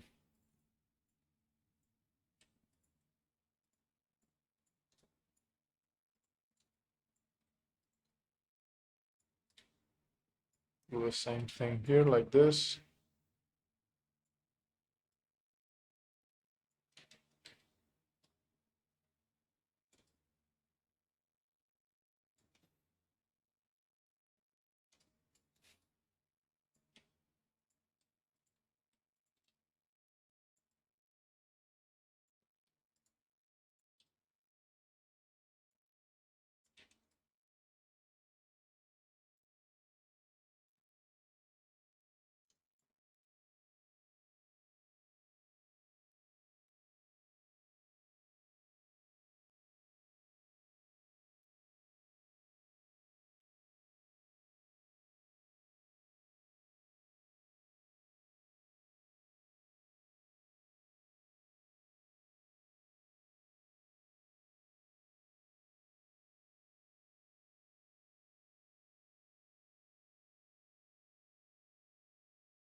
Oof. Okay, let's use the, you will see how the brush tool, how quickly we can fix the edge flow here.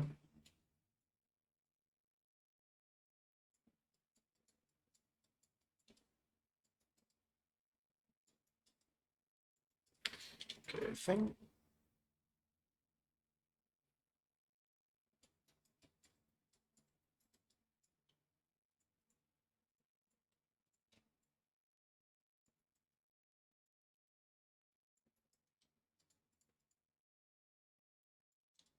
Let's flatten this down and put it up. We can flatten these guys as auto.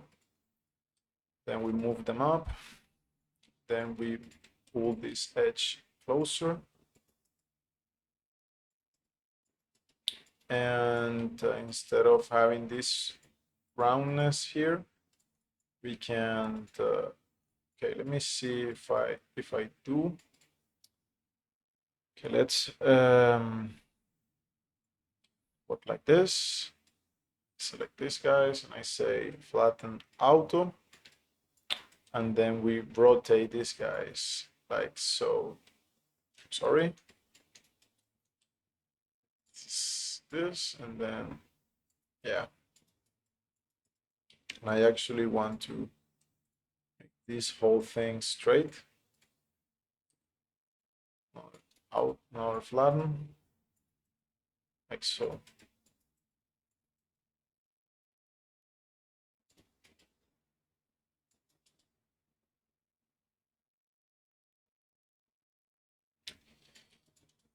Actually, this whole thing can also be moved more to the back.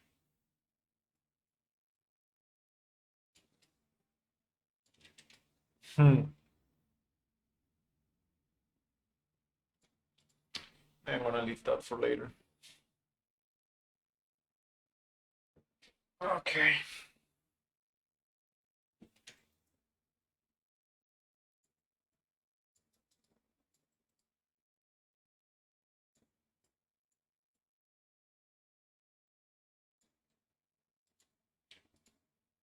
Just move this point. Oh, never mind. I haven't been subdividing my models, but it's because I still haven't gotten around to make edge loops because we're still blocking out this thing. So, okay, suddenly remember that we had this guy going. So we should, okay, let me see if I first, can I select this guy? Okay. Ghost others. We cannot see anything. See, we can already do something about this. Okay, so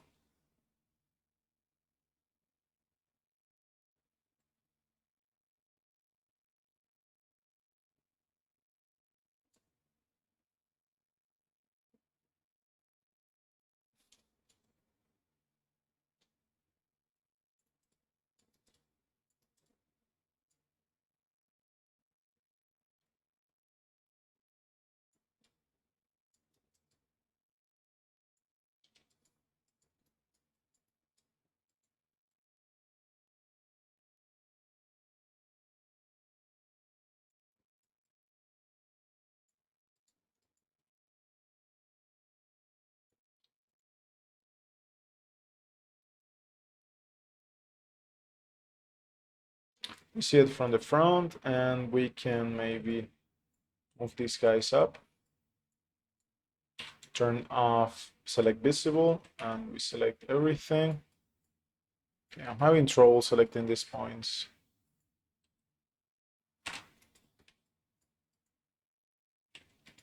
I think it's because we have this enabled. Okay. Now I can do a knife here. Then I can, sorry, then I can take these guys and move it to the side. Move it to the side as well. And about this, maybe I can move this so.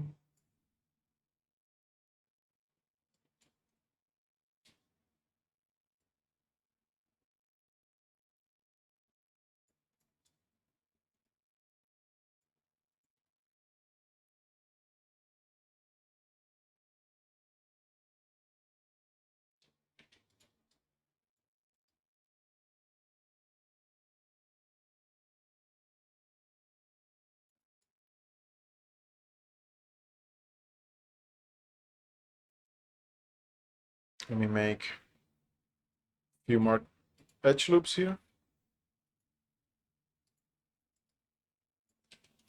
I don't know if you guys noticed, but suddenly the lines look a bit thinner.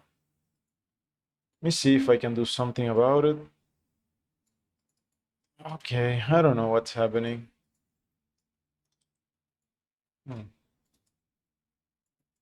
Okay, let me just do this, and maybe we can delete all of this. Oh, first, let me do loop here and just delete this section.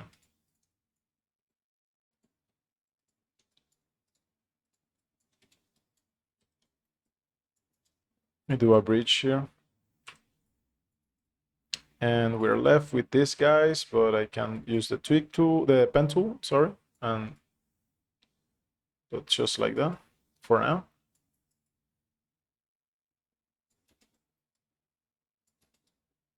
So we can do bridge, or better yet, I can select these two guys, and I think I should be able to do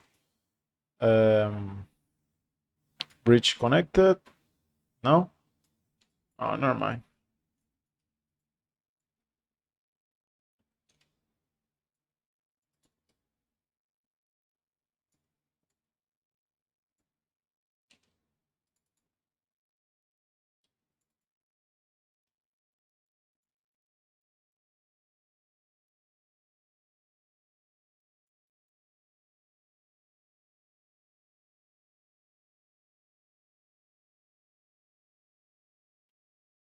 Let's push this out. Do the same thing here.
Also thinking I could hide the arms.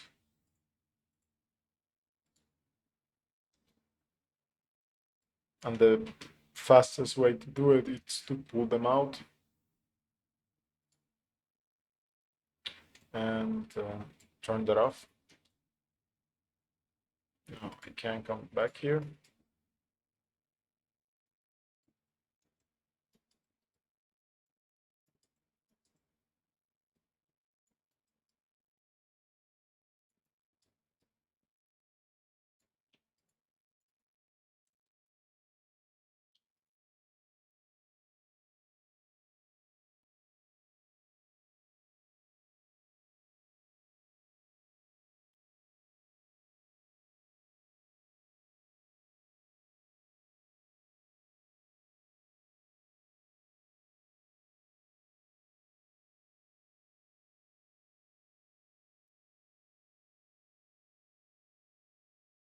Let's see what this is.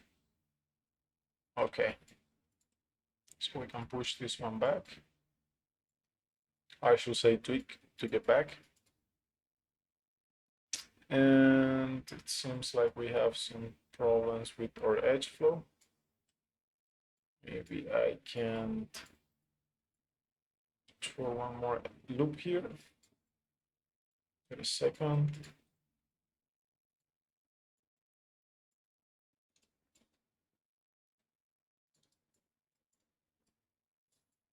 Oops.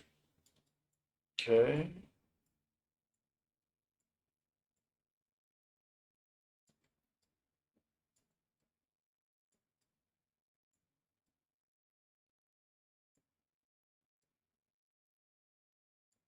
Hmm.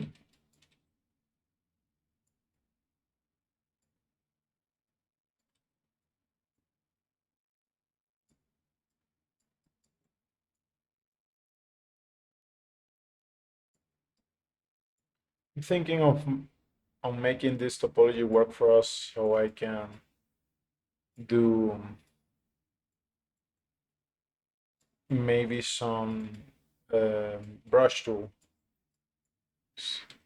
We can get a more interesting shape that way.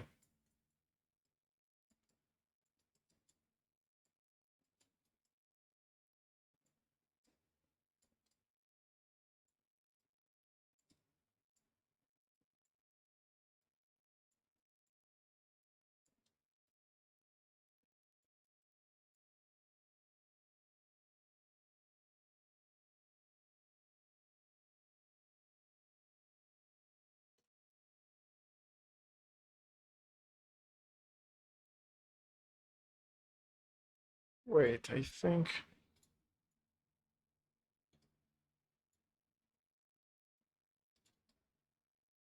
Yeah, I mean, what is the. Okay.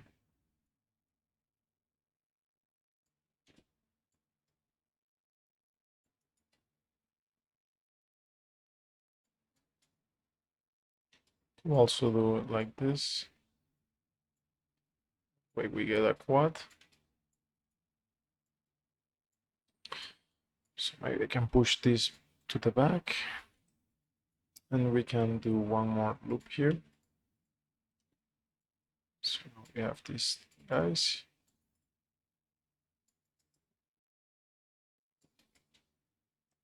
Now we got something here and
this is definitely too thick.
You know, I could also just do an edge here.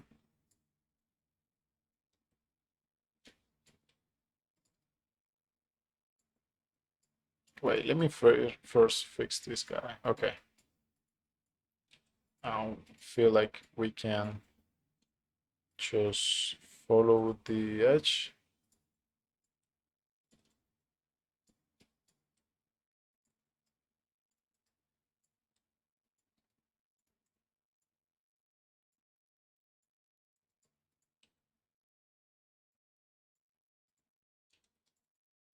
Okay, the pen tool can also delete edge loops if I do control left click, just in case you guys didn't know.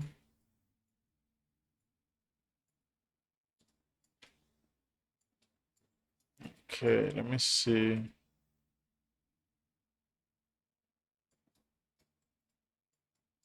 What I wanted to do was to select the whole thing.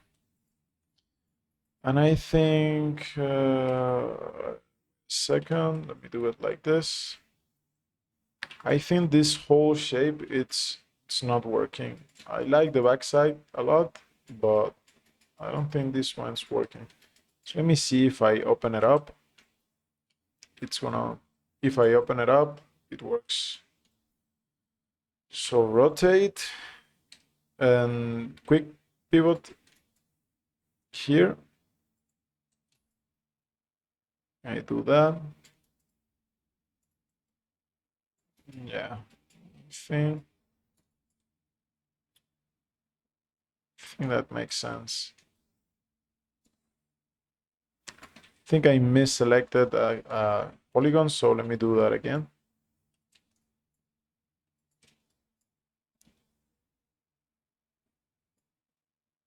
So if I rotate, okay. So rotate tool, quick pivot here, and okay, no, it's all good.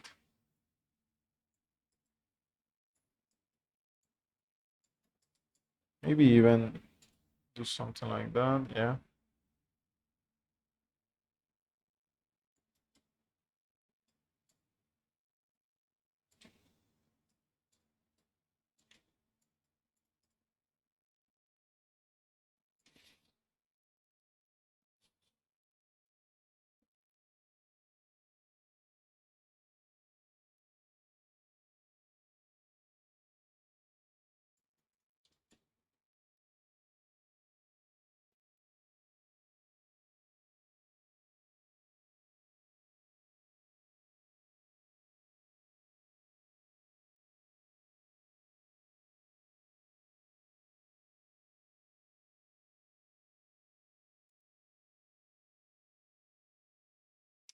Now just to have a bit more topology, we can, oh, wait a second. I think this is possible.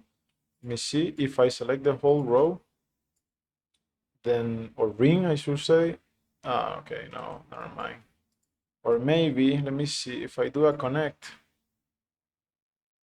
there should be, yeah, nice.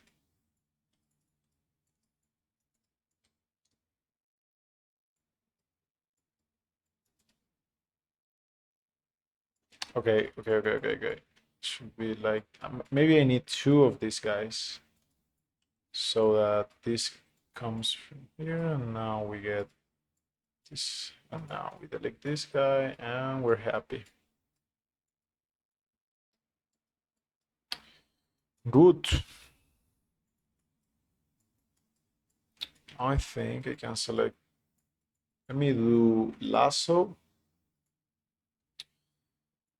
and only select this right here. And obviously, let me just turn on selection, only visible, sorry. Deselect this guy and do a flatten, and we push it up, something like that. Maybe we can select the whole thing and move it back so it doesn't overlap with our guys here. And I'm thinking we could also isolate it just so we can focus on making it thinner. So obviously we select all of this and we flatten to this side and we move it like this. Okay, maybe can we go about without this doing that? Let's keep it like that for now. Also, I think I can choose. Is that better? No, I don't think so. If I do it like this, yeah. So then I can do this like so. Delete this guy.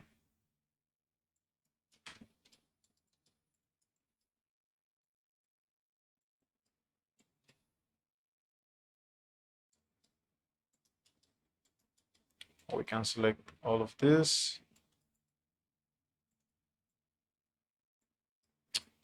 Okay, we do a flatten to the side, like so, and we can even do a rotate. We quick pivot to this edge. We do that, and then we, okay. Okay, give me a second here.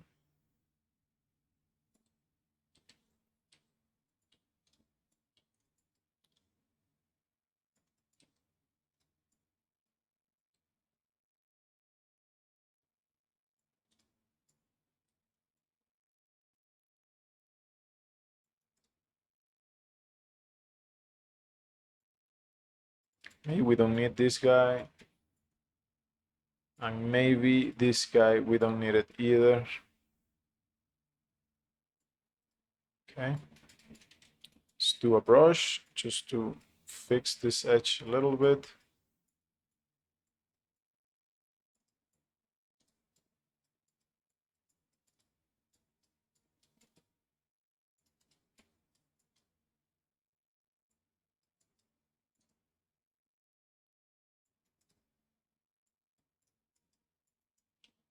This guy, we can push it out. Then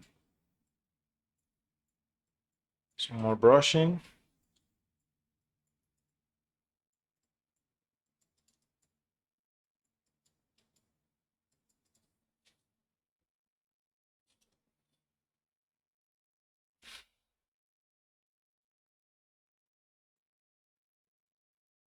Okay.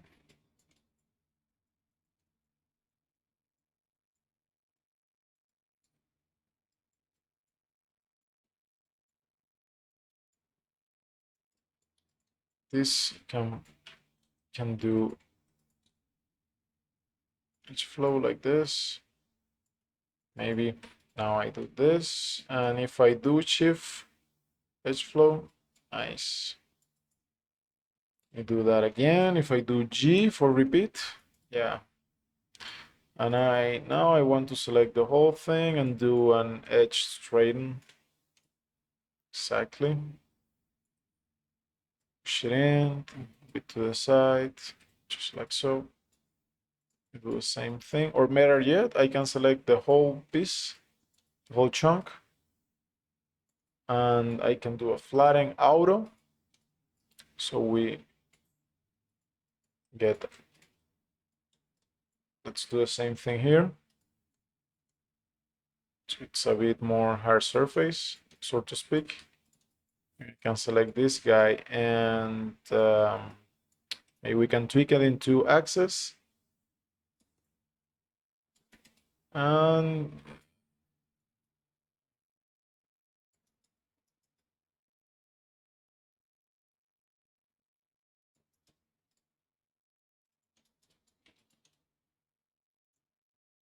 let's not worry about too much about the inside.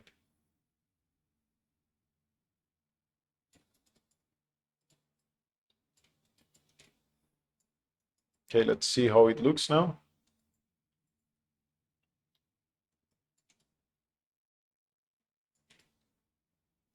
Maybe we can, let me turn it off, select visible, we select the whole thing. I think we missed some still. Now let me rotate these guys around. Sorry. Let me rotate these guys around this, like so. So now we can push these edges together, and now we can do maybe an edge loop here, and yeah.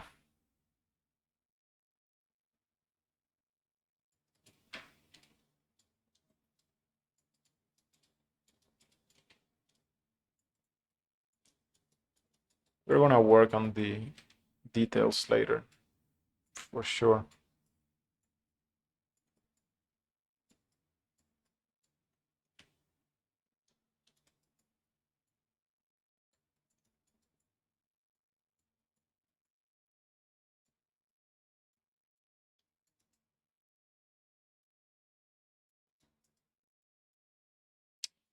I know what you're thinking. This piece is sticking out too much. So, just like so. Maybe tweak tool like this, and like that.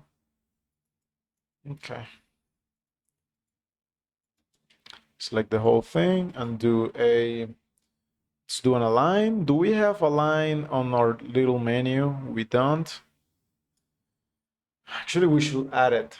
So let's do an align. And I want to put a line in every menu actually. So let's bring up the, sorry, like I mentioned, guys, we need to edit this, and we're gonna go hard. So we're gonna bring every single one. We're gonna do it all at once. So a line should be called, so over here, a line, okay. Script. So this is the,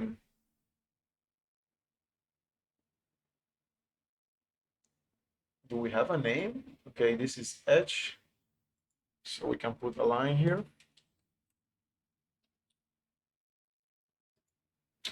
Here we can put, okay, we don't need a line. Okay, we definitely, I don't think a line works in OBJ. So we can do a line in points and a line in edges. So we apply,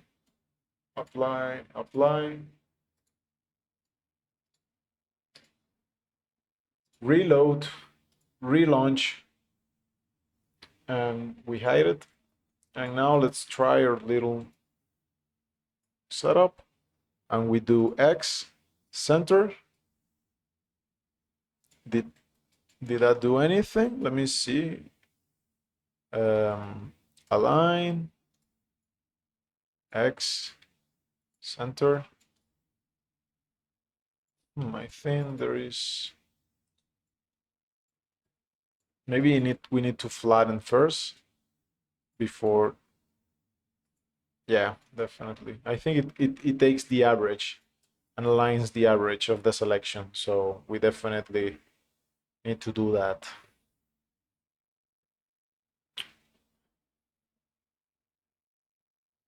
Okay.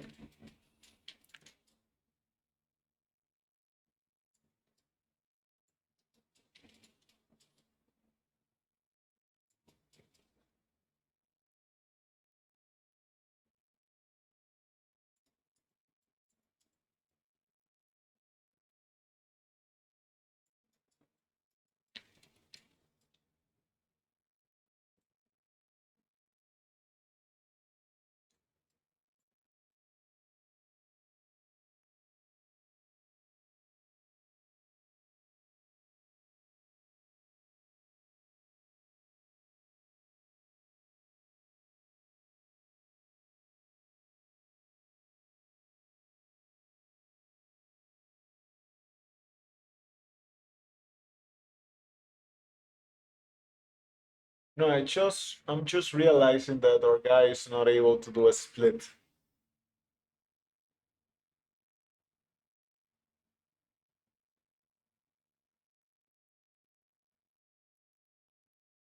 Oh, wait a second, he can do a split.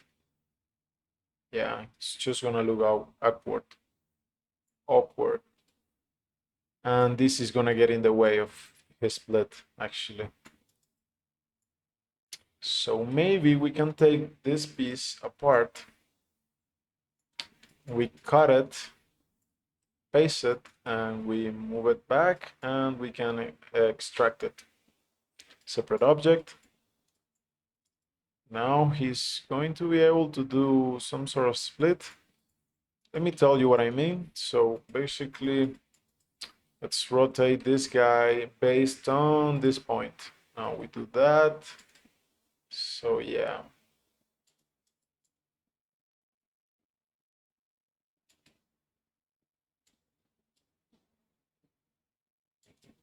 It's definitely a limit. But we can work, you know, the best thing is that we can inform the modeling after we finish it. Once we're in the rigging phase, if we see if we see there is a lot of intersections, or any intersection for that matter, we can tweak the model. So yeah, that's one of the best things about doing this in Houdini as well, because since we're doing here everything, the rigging, the rendering, um, the effects, everything is informing one another, or not informing, but certainly we can solve all of our issues in just one package. Otherwise, you will have to, go back to Maya, maybe Blender, and yeah.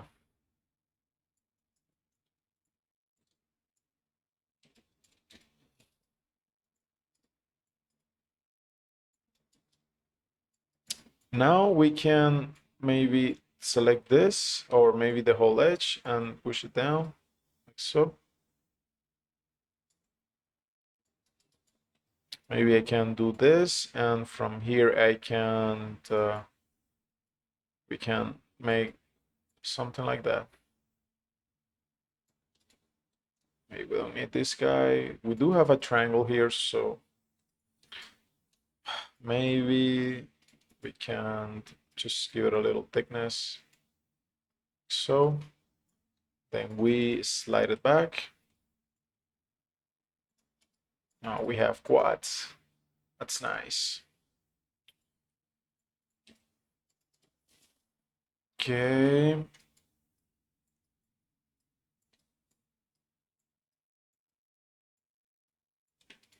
Let's move this down and forget about the backside. We don't want to focus too much.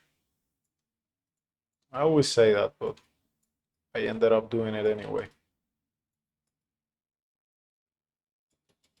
So let's see if we have what it takes to close this thing off with a bridge. Maybe we do. Let me see if I do this. And we can cross over like so.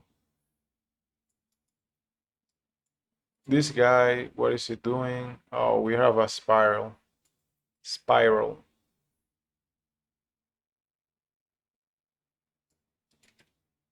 I think I know how to fix it.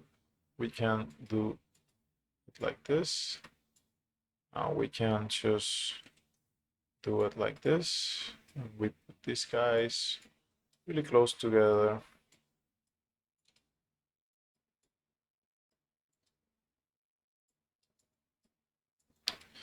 And did we make another spiral? Trying to fix one? Okay, let's do this. So, okay, at least we got this one. Now we have these two doing the same thing.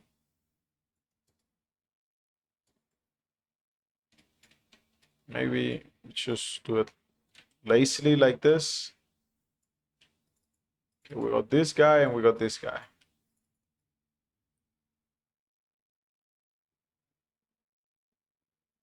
Oh, okay.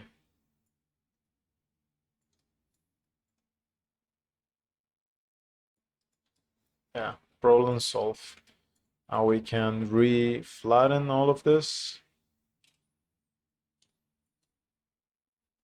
Okay, what else? Also got this guy. Should send that over here.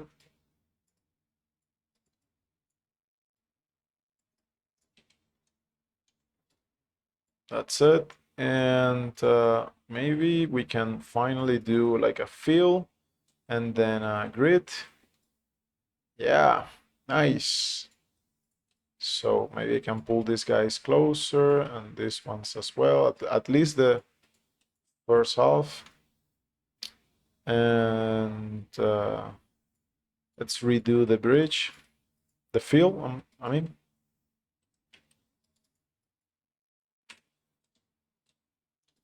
It looks better now.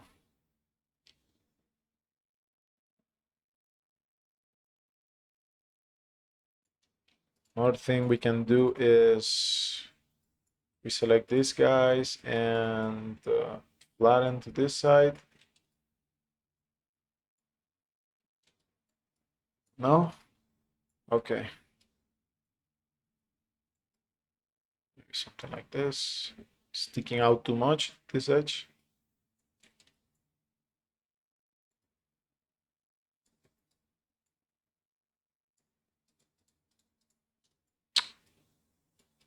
Let me see. We do that, or maybe not. Let's just, why don't we just turn on visible only, and we flatten this guy using auto. That's better. Yeah, it's still need some tweaking.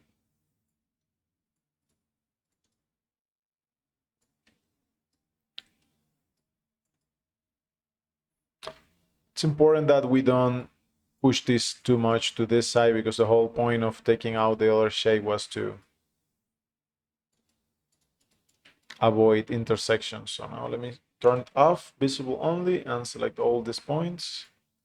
Deselect these ones and just pull this closer. Maybe, geez. Okay, let me see if we do it like this. See if I screw it up. Oh, okay.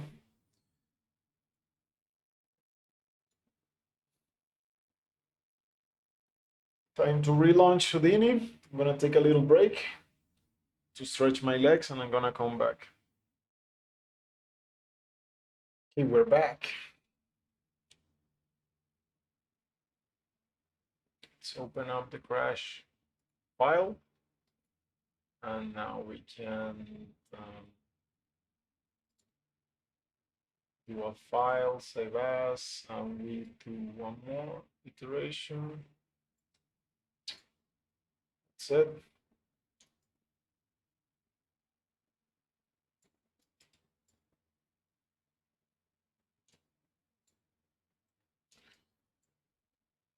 We could. Okay, so let's remember to turn on modeler using our shortcut. We can delete the history of this guy. It's been getting. Actually, we should start deleting the history of a few of our nodes. Let's do that later. Let me bring up parameters. Let's leave it on top.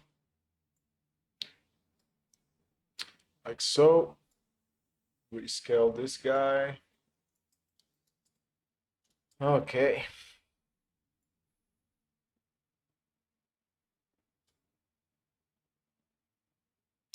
Actually, it would be nice if we could split it the other way around. If I do it again, never mind, guys. Never mind. Okay. Let me just do this, and let's take a look at our reference again.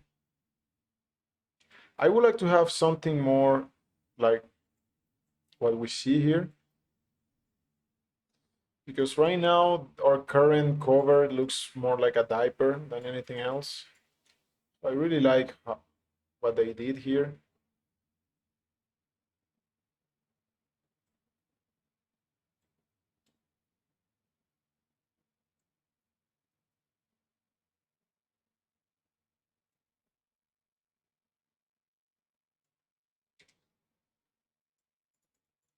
So we can delete all of this. Maybe we can just keep this side. This side. Come on. This as well. We can fill this guy, and right now we can right click. That would be bridge connected. Now we can flatten this top, or I should say up, and we can tweak this guy and slide this one.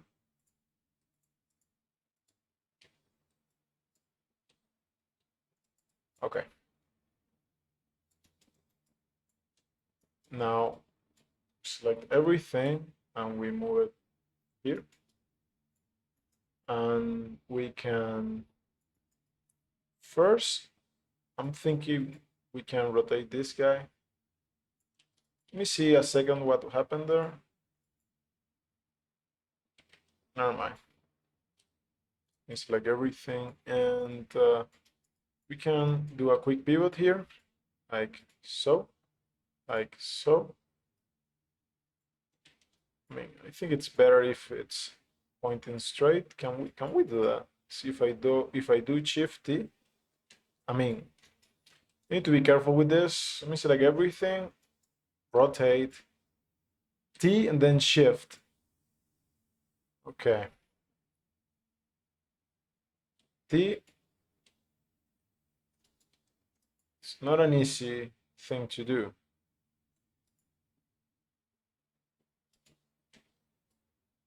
Okay, never mind.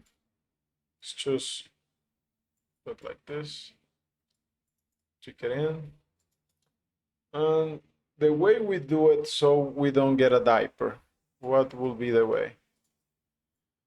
We select all of this and oops, flatten we do a flatten to,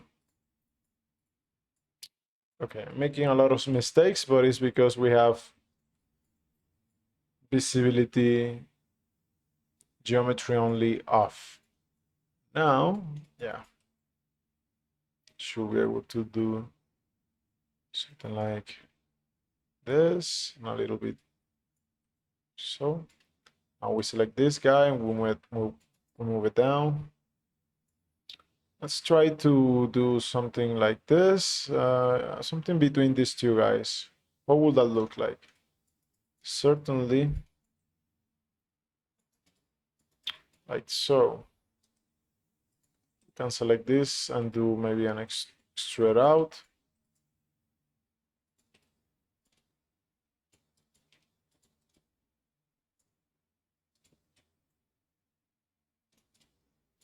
And I can select this and slide it down. We can tweak this guy up and to the side.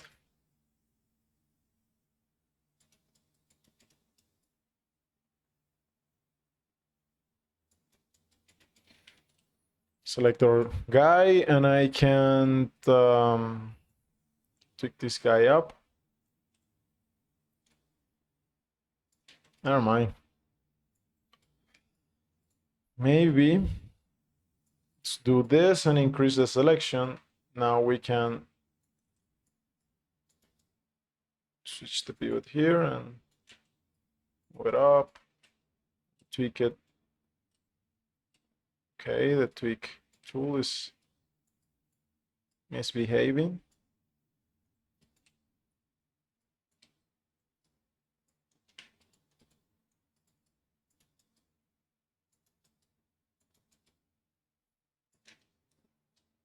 Let me see.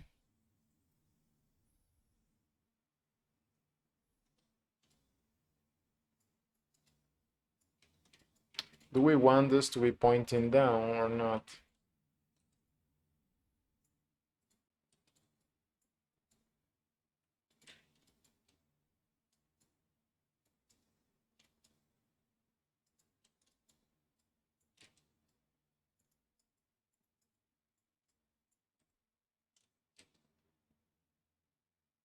Let me just do it like this for now.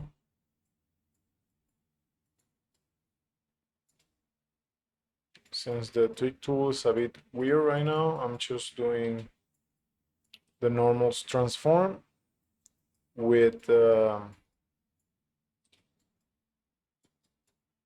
handle in world space. The shortcut for switching modes is M, by the way.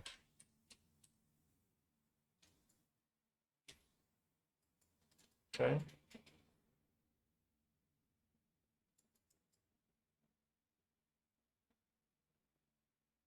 Let me isolate this guy. Well, this guy is, it's what I should do is hide everything else, and let me do it like this. And I should delete this guy and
please don't say that it doesn't look anything like the reference because I already know.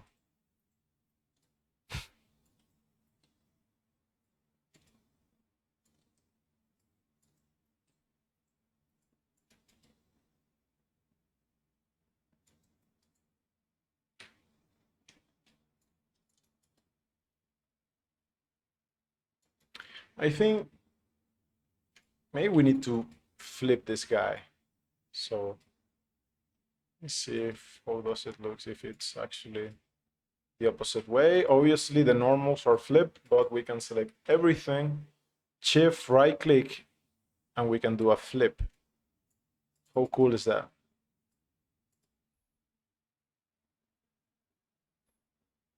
You know, there is another tool that we should be using. First, I think we should forget about that. Well, let's see if I can make it work. But we could also just work without thickness and then we can do thickness. You know the drill. Let me push this guy. So I think I'm just remaking the same shape.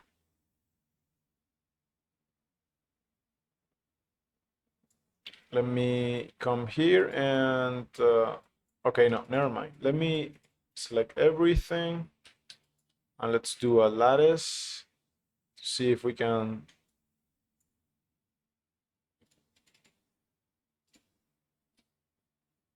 let me do. I don't think we're gonna need one in C, so only these guys, and I definitely need to push these ones out. We need to create some more volume, so let me push this out.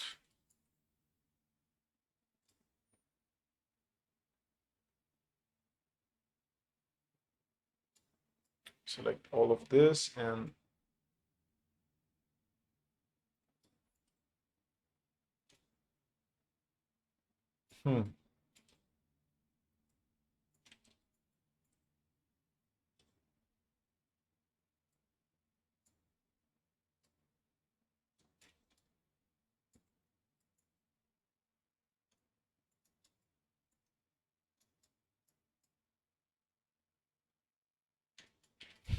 Yeah, I think it's not working.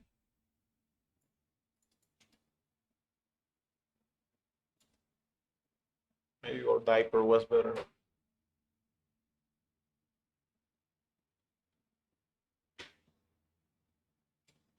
Speaking of the diaper, can we actually go back?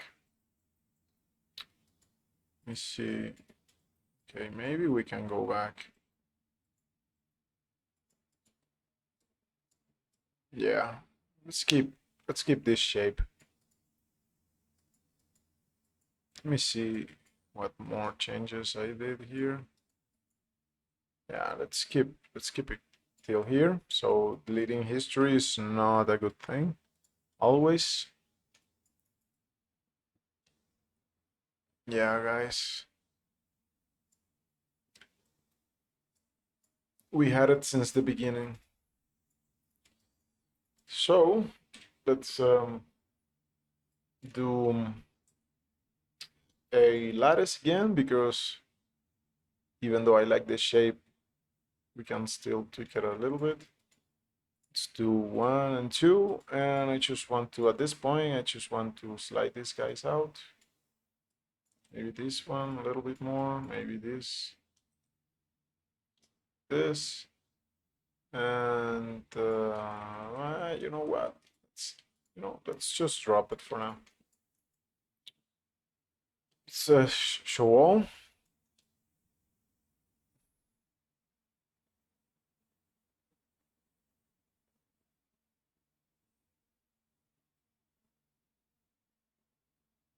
Yeah, I can keep this like this for now.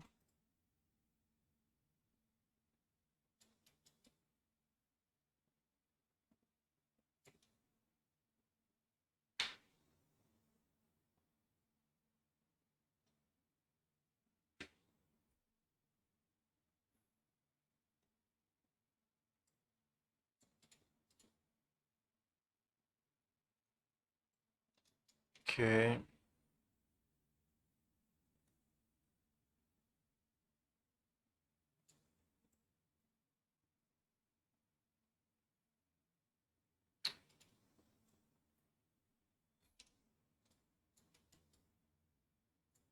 So we drop this. Now we should be focusing on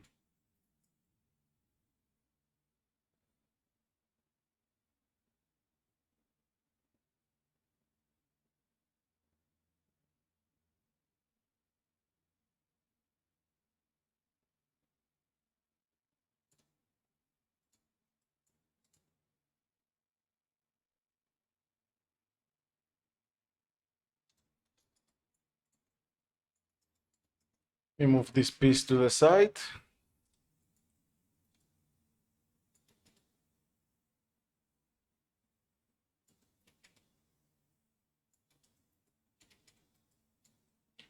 And I think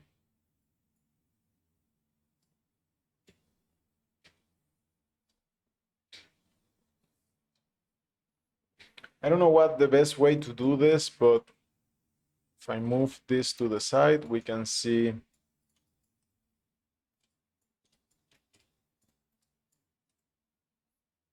our guy naked. Maybe I can select these two at the same time.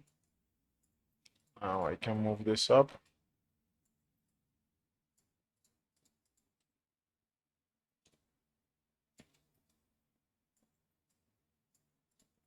This piece right here is more like this one. Yeah.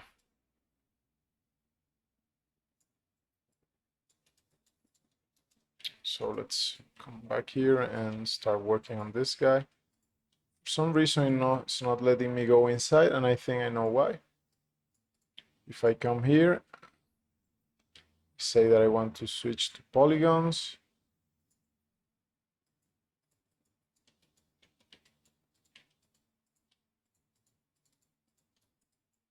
Let me relaunch modeler. I think the mirror is misbehaving.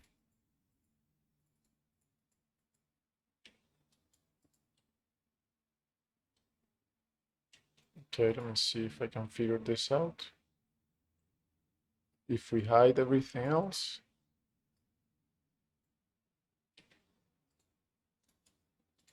Seems like it was going inside the RAM object. I don't think the mirror had anything to do with it.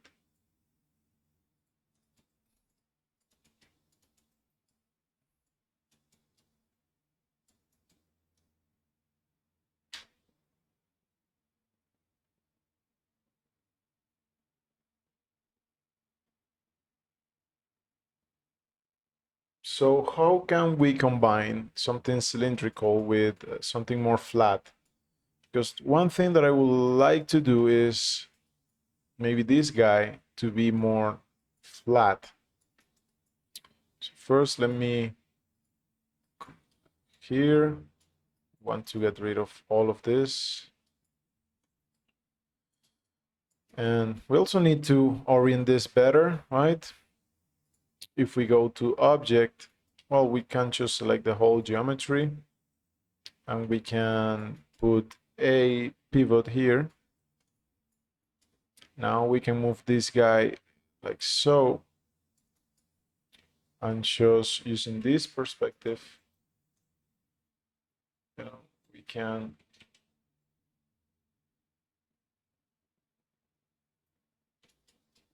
does that work?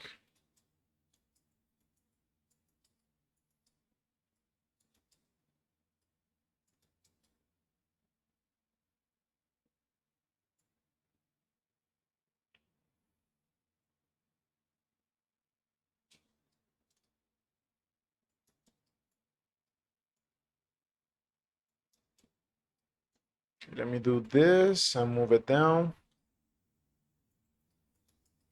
Let's try to do an extrusion. Fleet fall, fleet, fill, flood.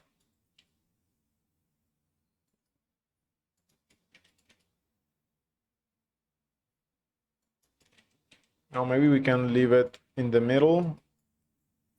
Let me redo that. Jesus. Okay. Now, I mean, this guy definitely needs to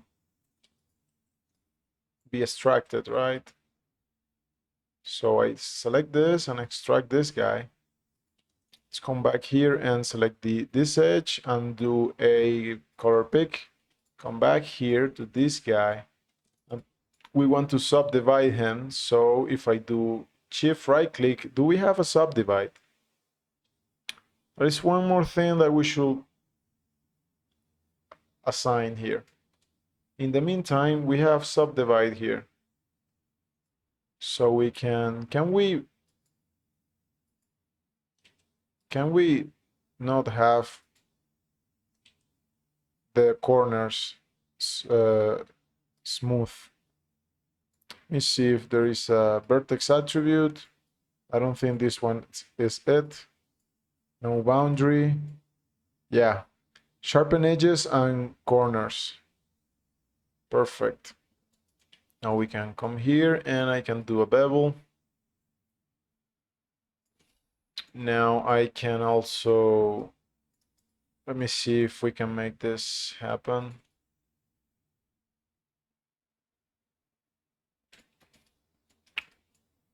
I can extend this. I can circle. I can scale it down. And we can tweak it down and scale it so that the profile matches.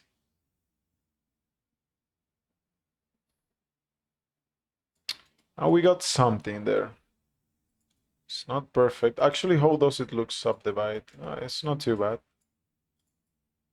And also keep in mind that if I do this and tweak it down and then I subdivide, it's not gonna look good. So let's not do that.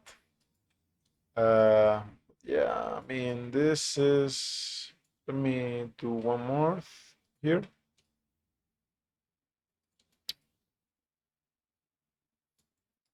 If I select this, okay, let me do this and then do inside.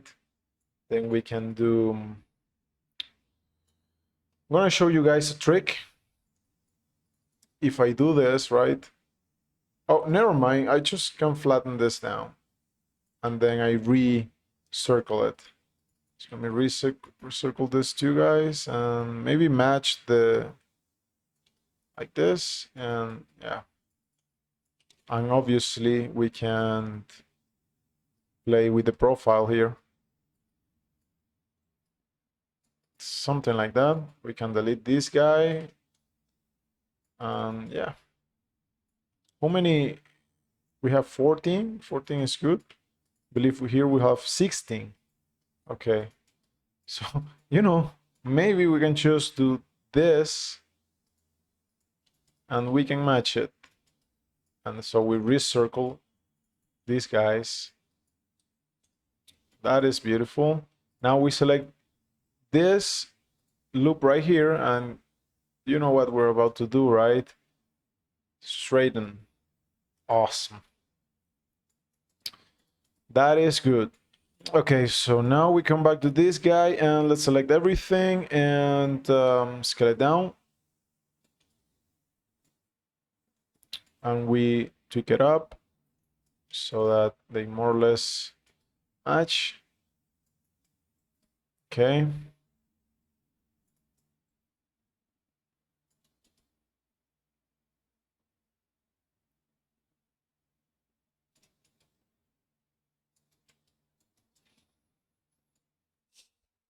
Okay.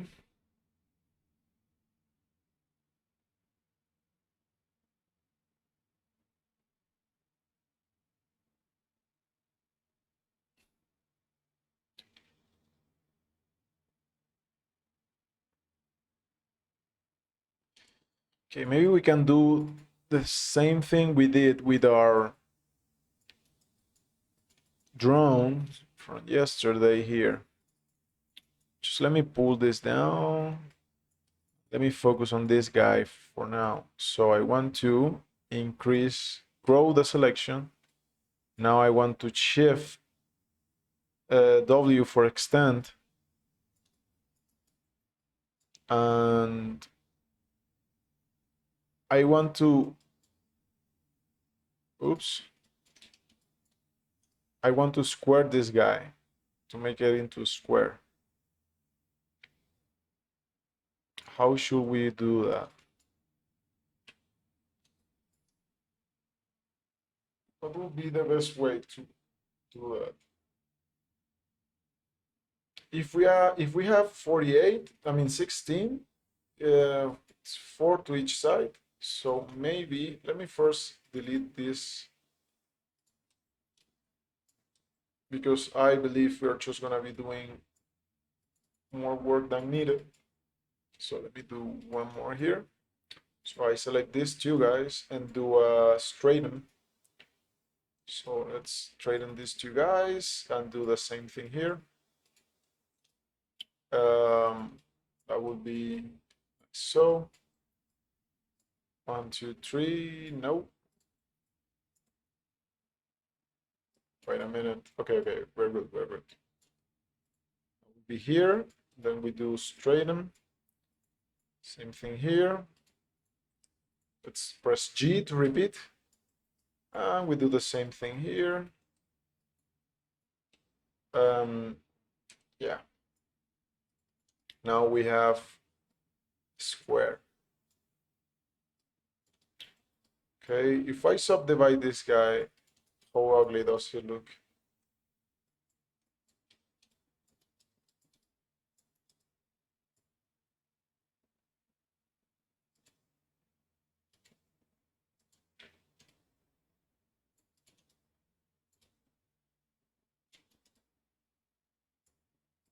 Obviously, we can do this.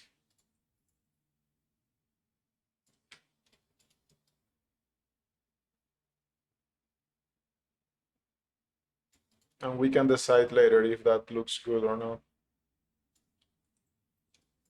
Let's grow the selection. Let's make it a bit smaller. What is this?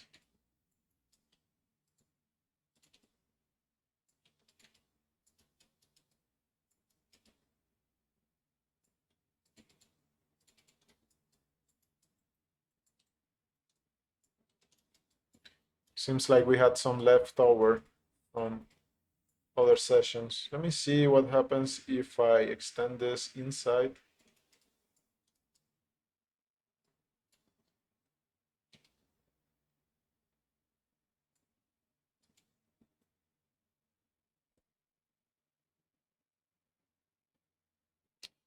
Yeah, I think this can work, especially if we add one more loop here and we can flatten this up. Then I can take this guy and do a Control X, Control V. We move it a bit up.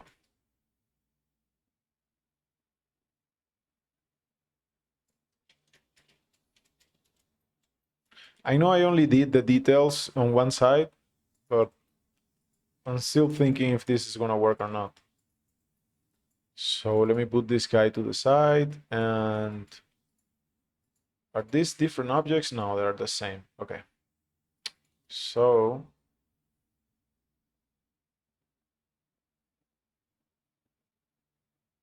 let me just extend this down to where it should be. Okay. Let me select everything and Control X, Control V for color and select this guy. Now I can scale it down only in 2 axes. Actually, we can move it up. If I subdivide this, I just noticed that this is not straight. Jesus.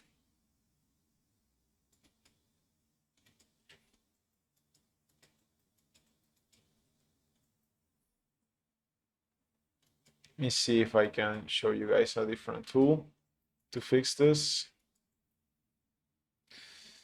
Okay, there is, we can use a quick pivot and that's it, right? Or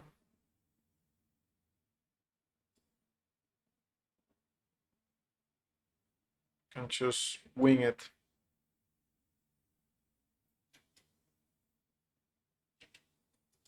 Start straight. Okay, but we're missing one component. So let's rotate it again.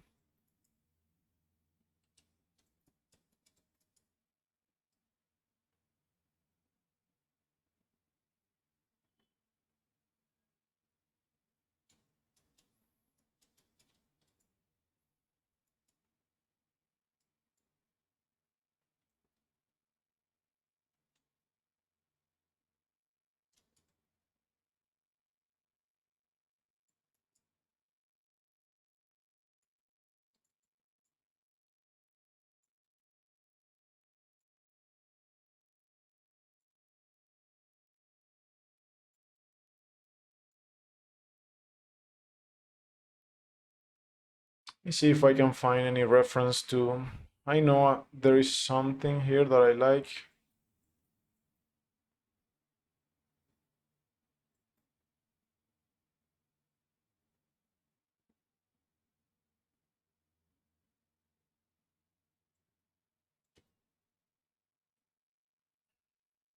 Okay, this is gonna be really useful.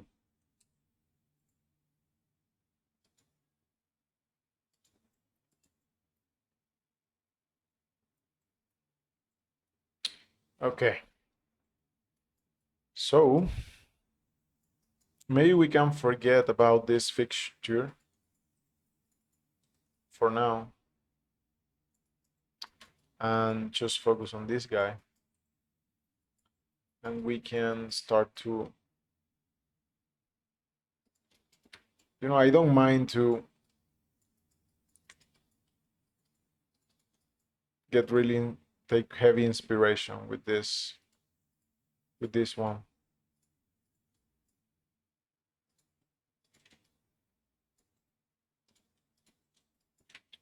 Let's delete this and this as well.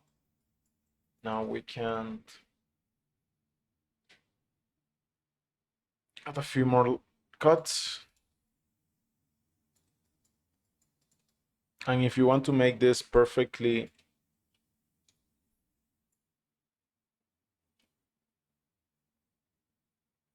if you want to like align these guys perfectly, you can do an edge flow.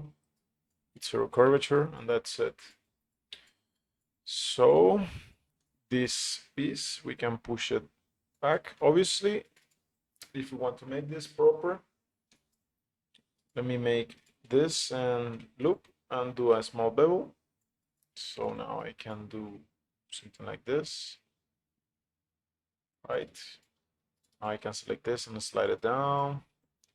Now we can, I can select this whole thing and push it out.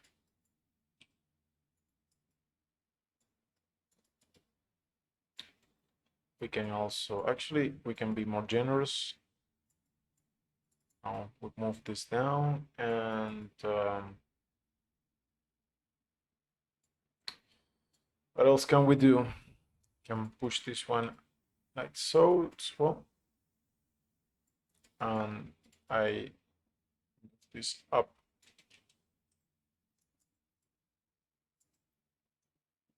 Like so.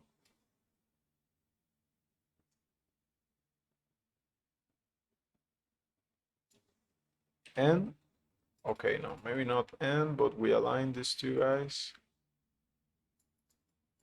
And now I can, let's see. You know, I think we can make everything work here. So I do this. We put this guy inside here, like so.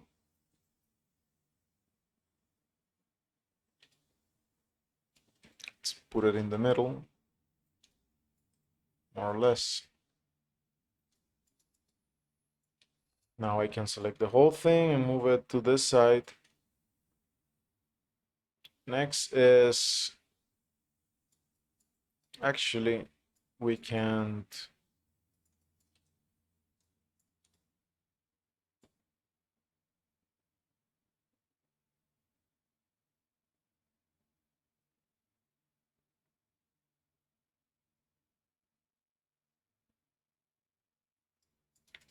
we can push these guys in. I'm using tweak, by the way. Let's maybe do it here. So it's, yeah. And about the front side, we can select the whole thing and move it a little bit like that. Maybe we do one more cut and do it like this.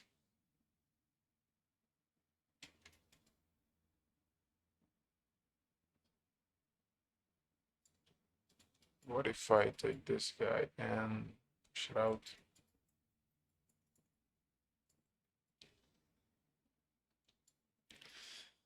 Now, let me see what happens if I select everything and we do thicken. Do we have thicken here? No. So let's go look for thicken.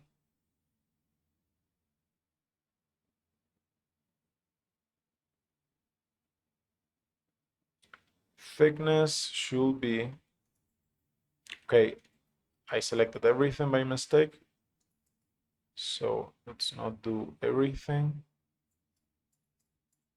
Let's see what happens if we do it like so.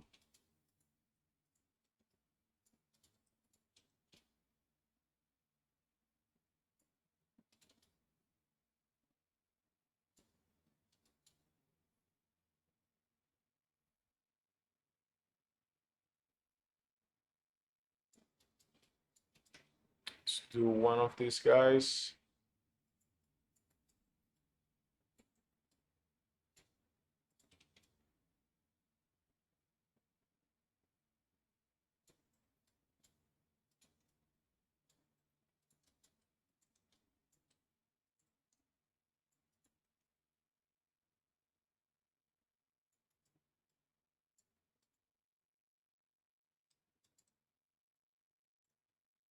Can delete this.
I think I need to do this here as well. I can push these guys apart.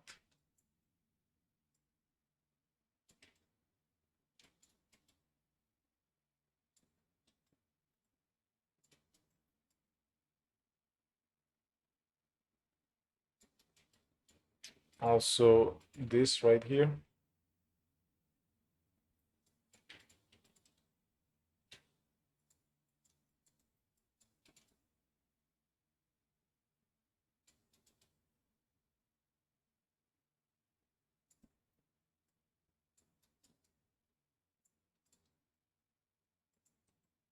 Maybe I'm gonna redo the thickness because otherwise it's gonna be really difficult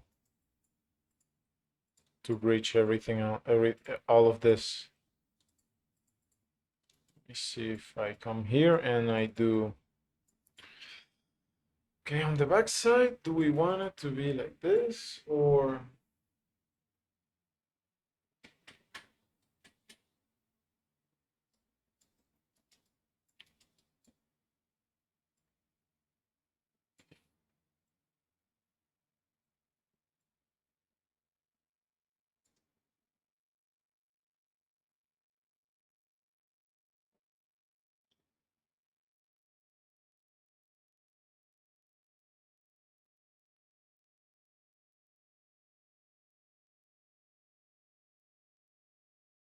Okay, let me do this instead.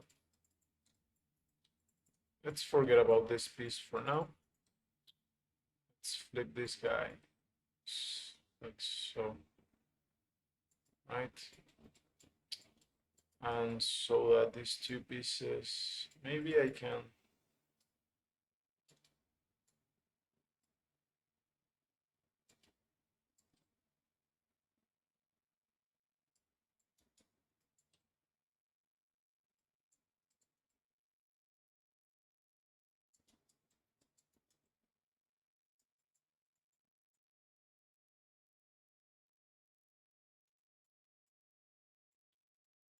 Can take this down and I can for sure do one of this, another one of this.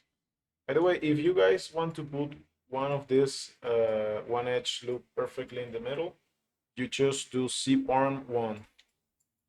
It's gonna be in the middle. Useful stuff. Let me push this guy up and select everything.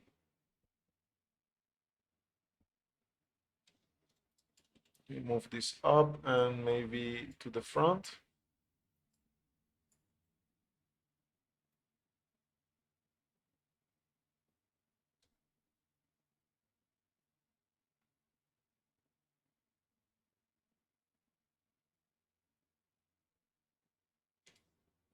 The way we're going to make these two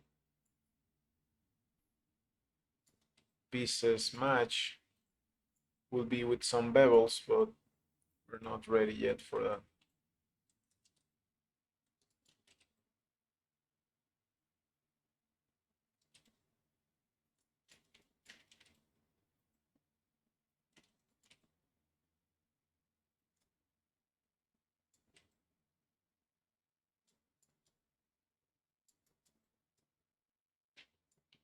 Let me extract this shape, and so that it's easier to come here and do this.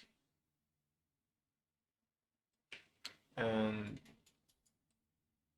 this. Now if you come here and we do this, just to see what happens, you can see that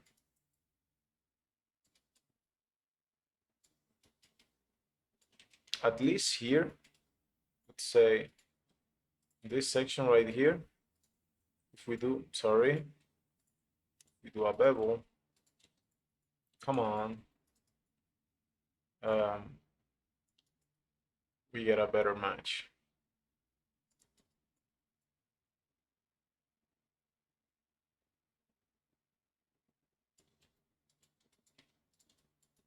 Actually, why we could keep that if I just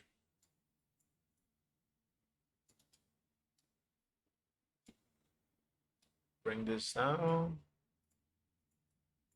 Yeah, maybe these guys or these guys are straight, so it's okay, but we can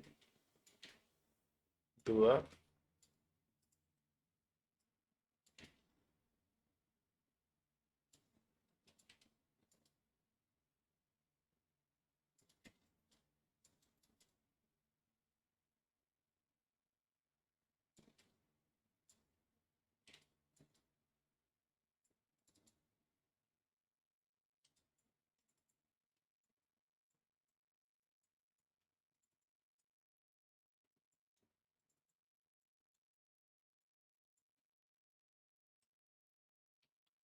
To cut down.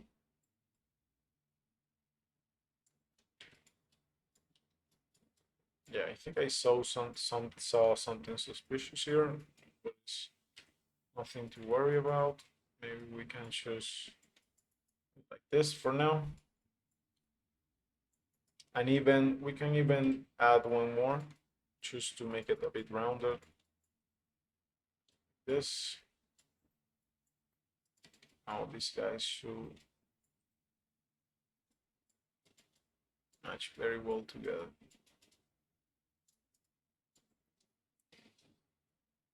Okay. Maybe we don't need this guy.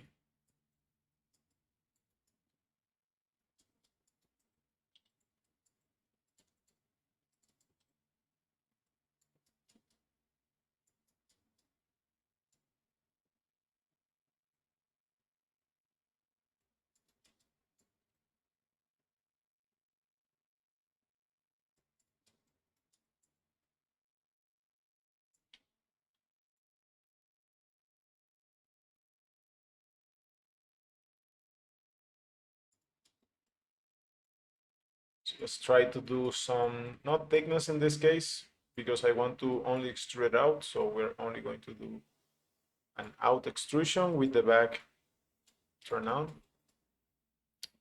So now we got something like that.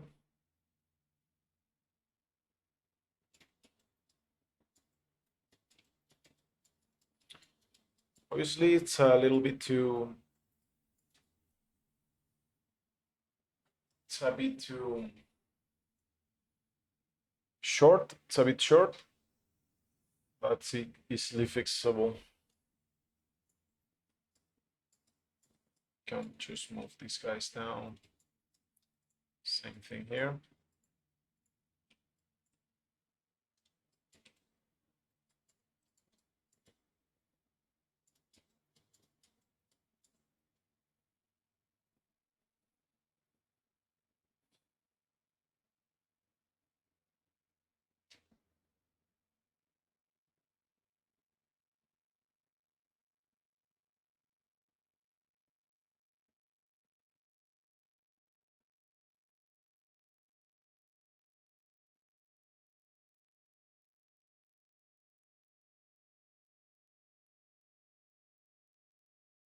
Let's see if we can find other references.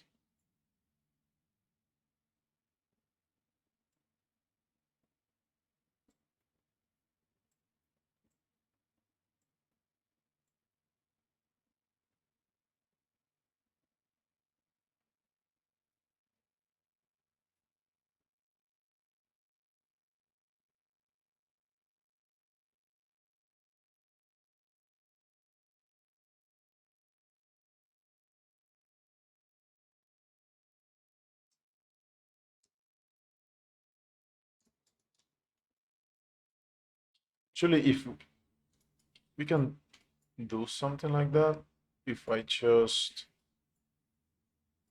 example, let me select this guy and then we slide it.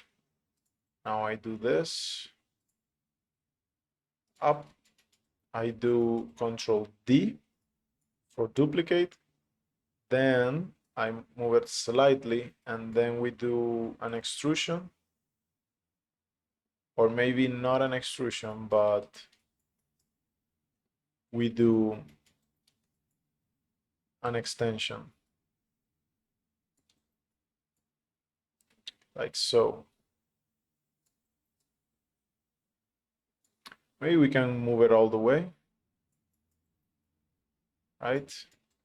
Then we select, we grow the selection, we push it out a little bit so that we can fix a little bit of the issues, like so.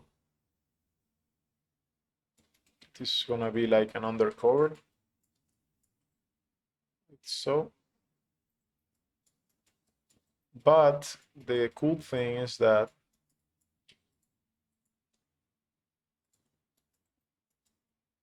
let me see if,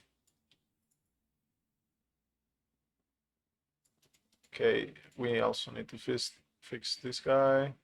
Same for this guy. Maybe we just need to snap it.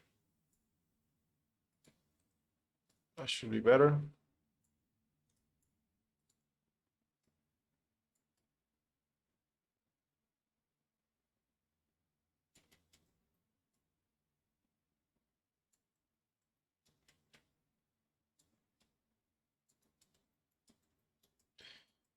Now we can extract it and select it. Now we select the whole thing and we move it a little bit like so.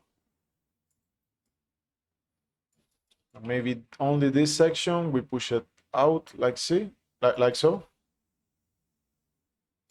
Okay. Maybe we can push this to the side a little bit more. We can make this guy a different color.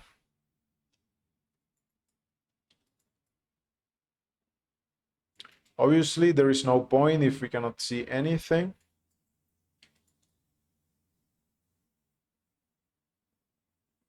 So we're gonna make some interesting cuts here. And for these cuts, maybe we can do the Boolean stuff that we learned today. So if we want to make that happen, how should we do that? I think we should first name this so we don't lose it, because maybe we want to go a bit procedural with this guy. I'm still thinking. Okay. Because this is definitely looking really nice. Although we could also just go pure. It's not so complicated. So we can just go pure knife cutting and that's it. So maybe let's try that. So we stay with our current techniques, so to speak. So not saying it's gonna be easy, but how should we cut it?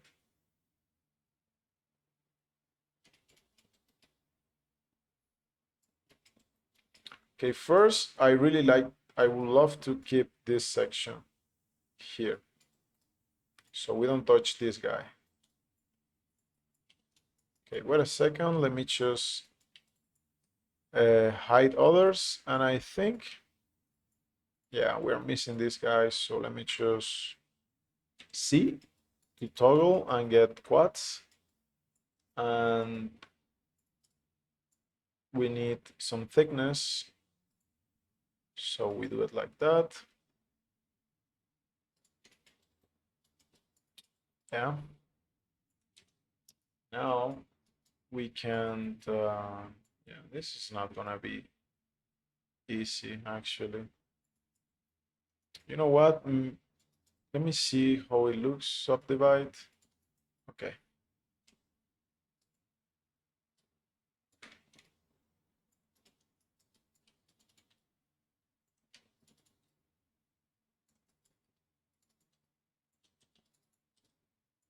Oops. Oops.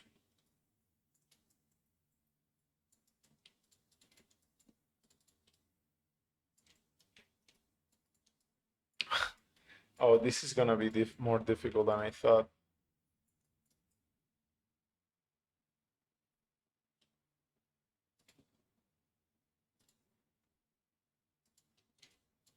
Okay.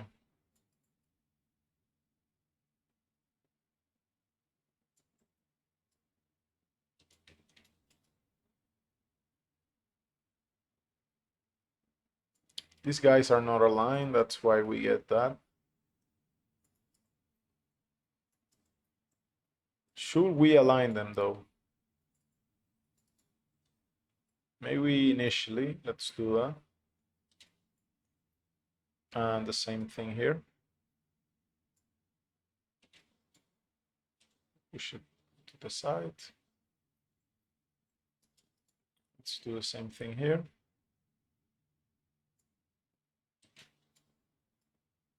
Here as well. Okay.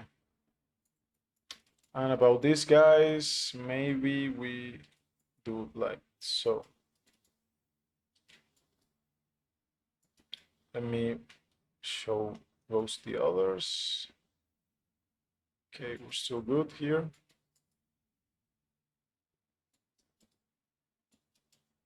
Maybe we can do something more like so. And if I subdivide this guy, we still have, well, I did delete some edges, so let's do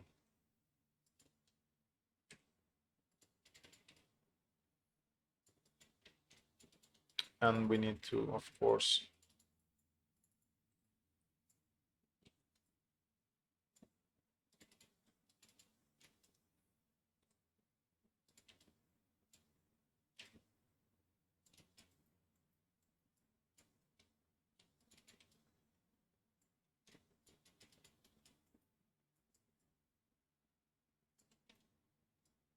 yeah, that's better. Okay, so how do we go about these guys? I think we could go just take advantage of some of this topology that is already in here.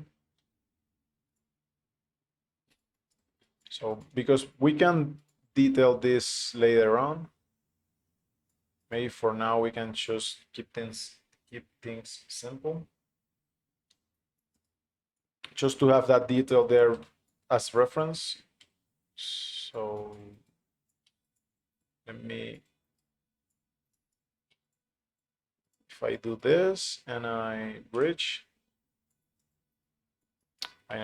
here,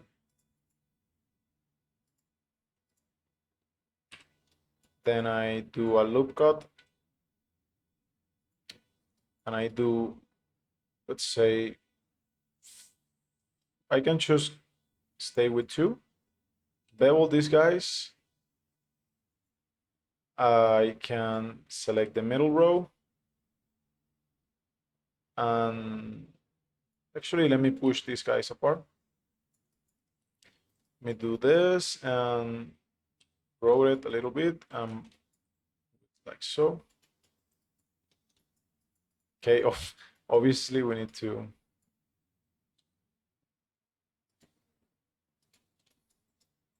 do this.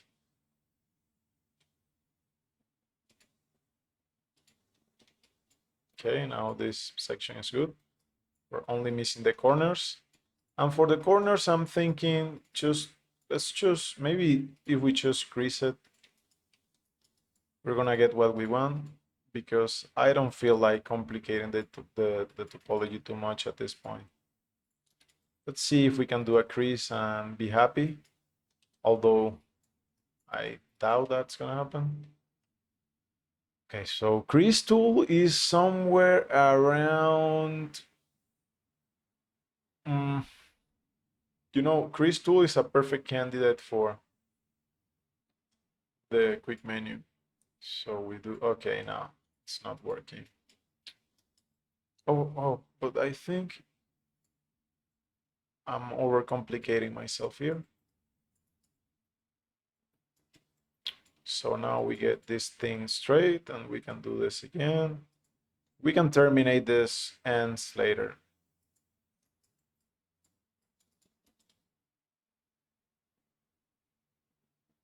So let me go to the front.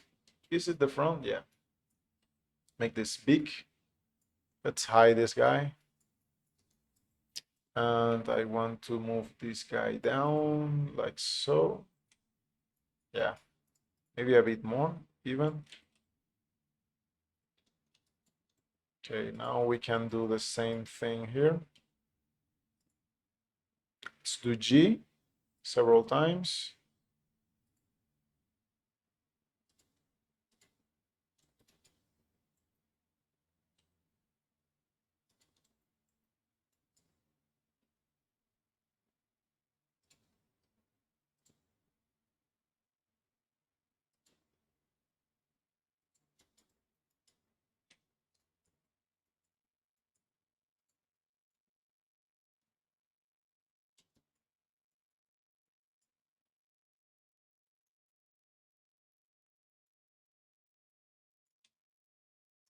Oh yeah. So let's keep that detail there.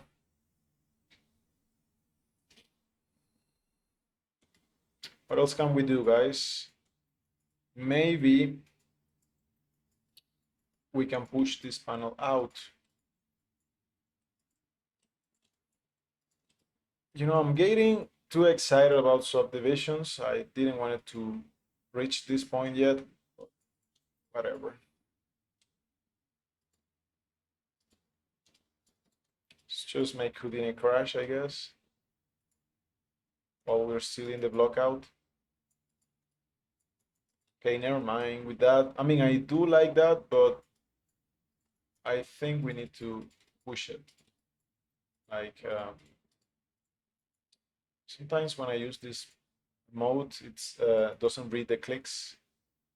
That wouldn't be modeler, that would be just a Houdini thing, I'm sure. So let me just do this, like so. Okay, it's not, it's going over. Oh, okay, I think I see the issue. Oh, somehow there is. Let me just quickly fix this. Okay, now we select these guys. Do we have the same issue here, or is this just me? No, we have 6 primitives indeed selected. So we just extend these guys. Will that work? Okay, yeah, that's definitely working. Now I think we can try a different thing. That would be to shell. Never mind.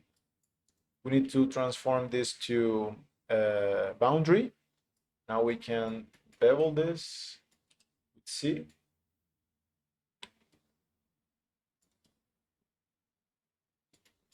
And we proceed to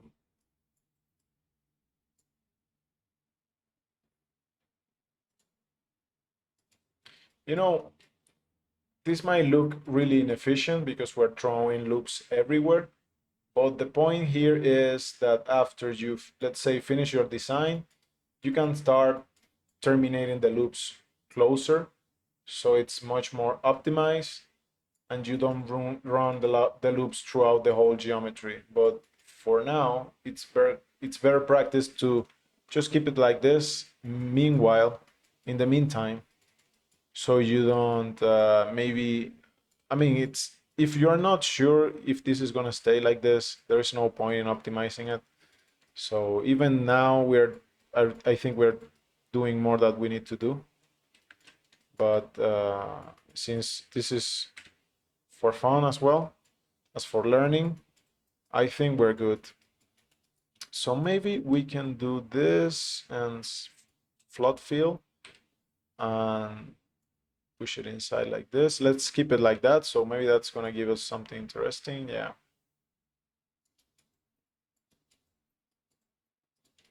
And we can do the opposite here. We just push it inside.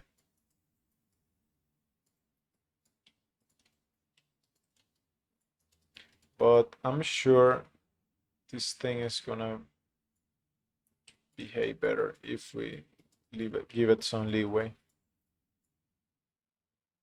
We could also, I'm thinking maybe let's not do, let me do lasso and only visible. And we do this and we only push one side out. We do something like, okay, I think I missed.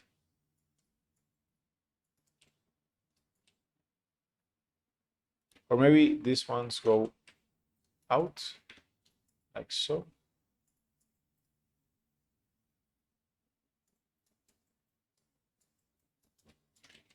Maybe let's not do that for now.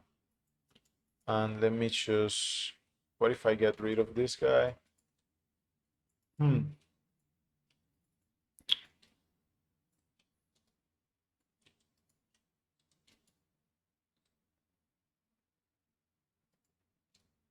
Maybe this is better, yeah. This is a lot of detail right now.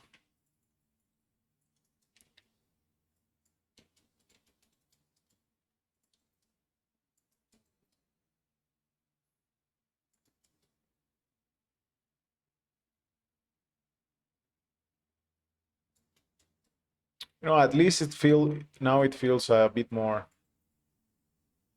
like it makes a bit more sense.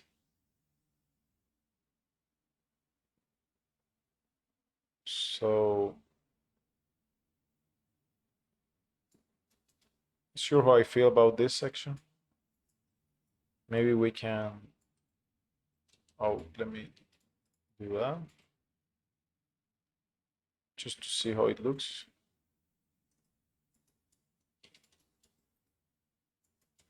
Okay, I think this is, I don't think it's bad at all. So, okay, first let me select this row. And I'm gonna do transform and snap it here.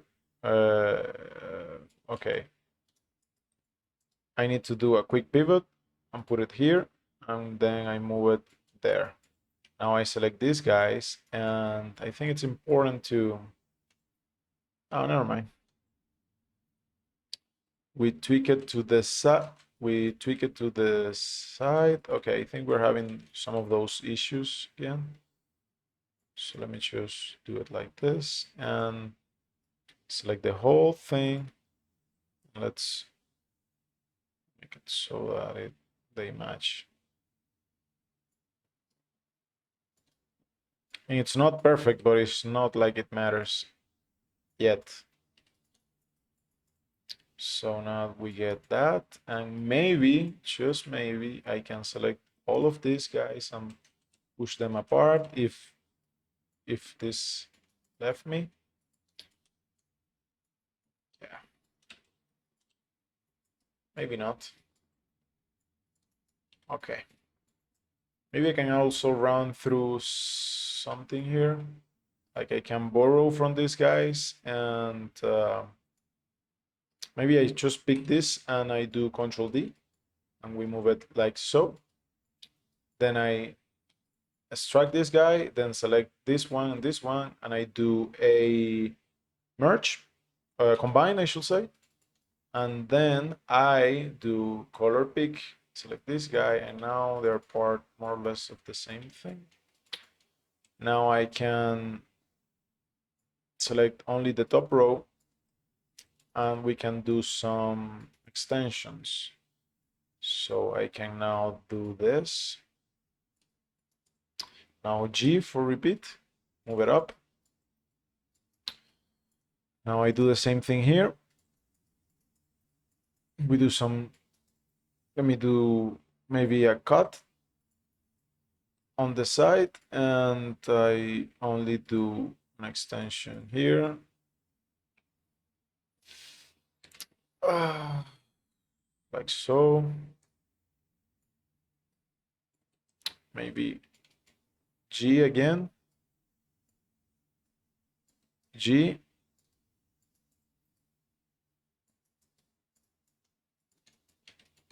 obviously I can come here now and let's just pick a different color actually. Maybe we can do white and then we go here and we make it just a bit darker. And I can do shift right click, flip. We get something like that. I know it also makes a bit more sense. Oh, never mind.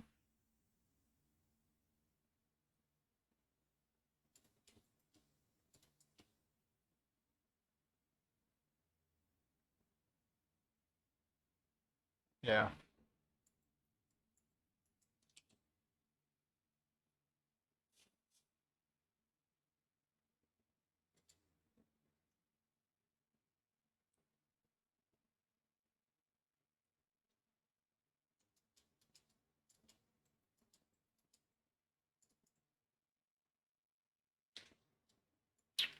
Take a screenshot here.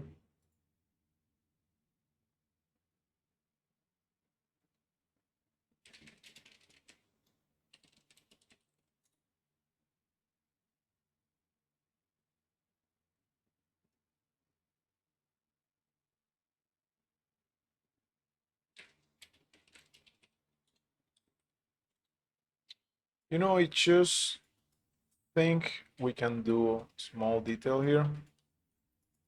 Not that this piece needs any more detail for now, but I can't help it. So let's select this, only this section right here, and we do a bevel. You know, maybe we can do one more bevel, so it's now we do it like this, and let me isolate this. No, not really isolate, but hide. So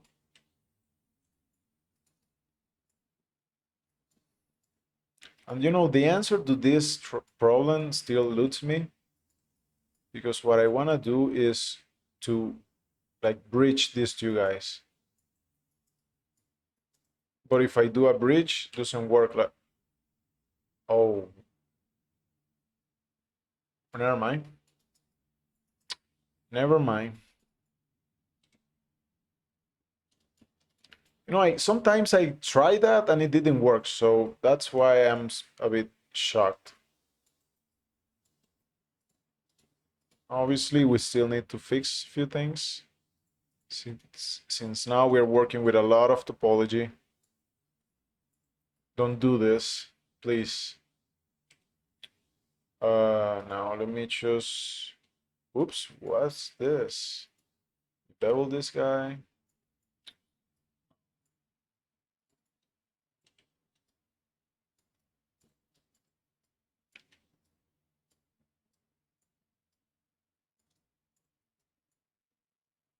Although, you know, if we have at least one high poly piece, I can feel like we're close. So that's also something to keep in mind, I guess. So let me just insert one more here. And this, let's do this from the front, and we just do a knife. And now,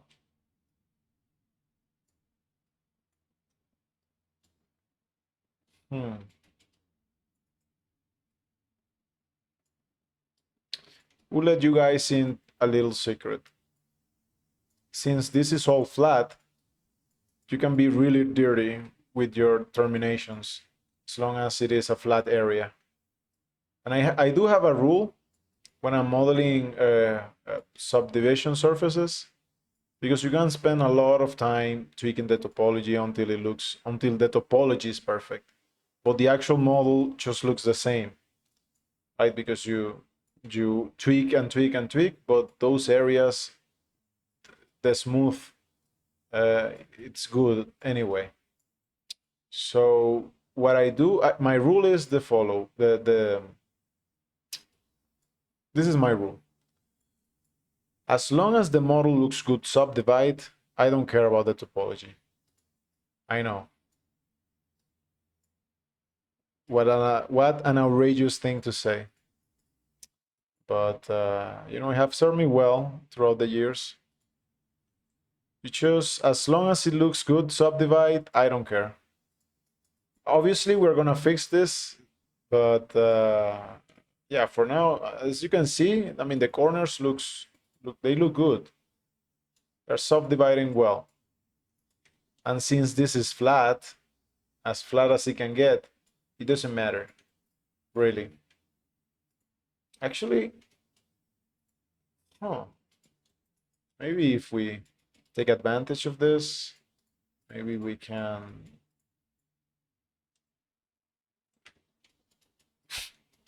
Okay, now we need to crease this edge.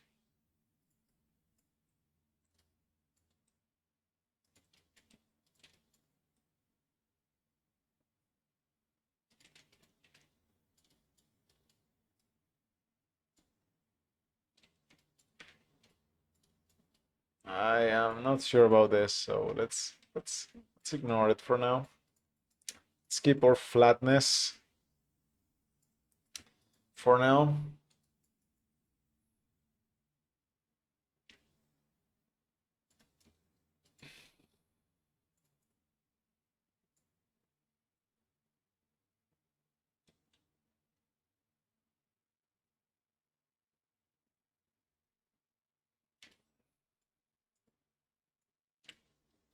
Let me also come here and subdivide. Well, not subdivide, but bevel these guys like so.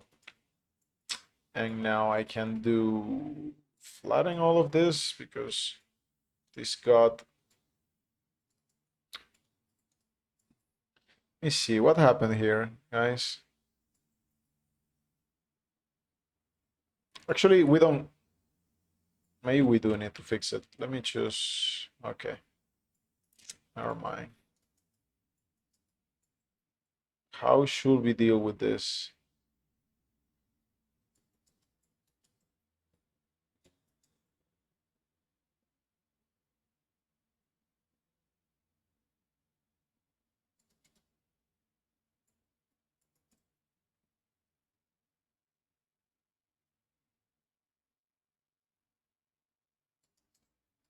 Maybe let's just do what I came here to do, which is wanted to.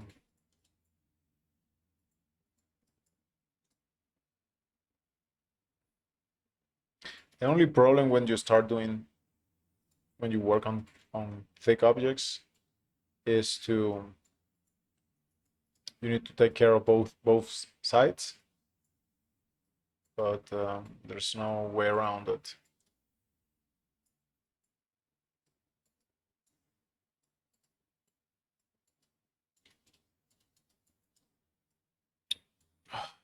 Okay.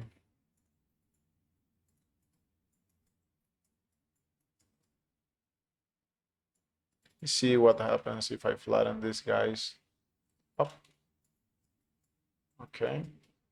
Maybe it's gonna be a good thing if I do this.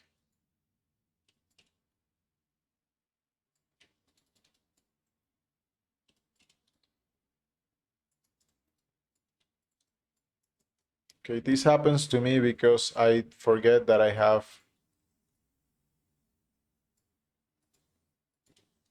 visible only turned off.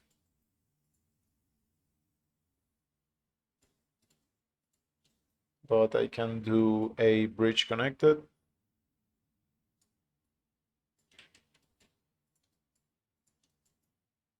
Oh, never mind. It's giving me some trouble. Okay, why is that? I think it's getting confused. So maybe let's take care of these guys first. Oops, did we break it or? Okay, never mind. Let me do bridge. No. Okay, let's just do this instead. Okay, there's something funny here. I think I know what the problem is.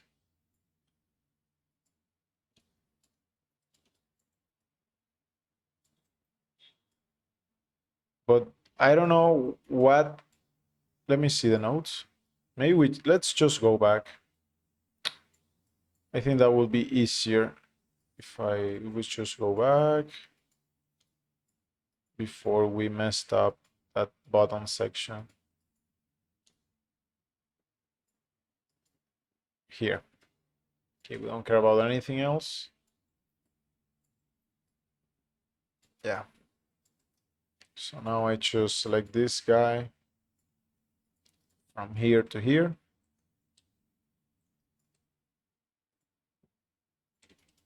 I do a bevel.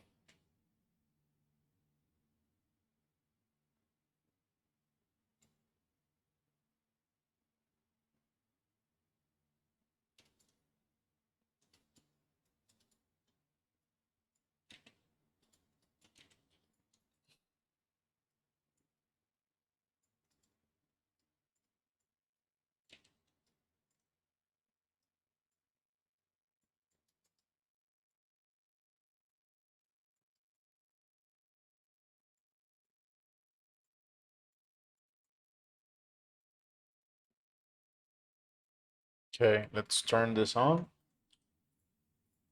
so we don't make the same mistake again. Let me do this and do this.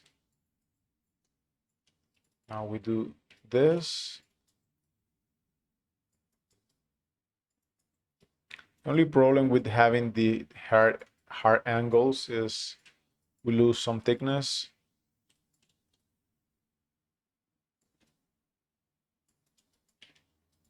We can also, never mind. Or maybe let's just keep it like that, since I don't like losing thickness. And I can just, can I do that? Yeah. These two guys. So. And maybe we can flatten it down, ignoring, or never mind, let's just forget about that. What I want to do is like small extrusion here. Let's see if that's possible. Then I do this. We should also do the same thing here, like so.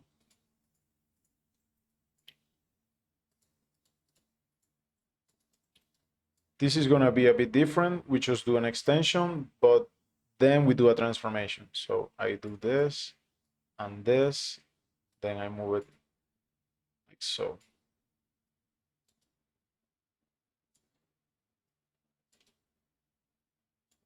Obviously, we need to tweak the topology. Or maybe we just delete this guy. And yeah, let's select this and flatten it down. Do the same thing here, flatten down. And it's a bit uneven right now. I wonder why. But we can just do flattening all. Can just flatten all of this and tweak it to the side, like so. Maybe not so much, but now we have a problem with this. Oof, what should we do?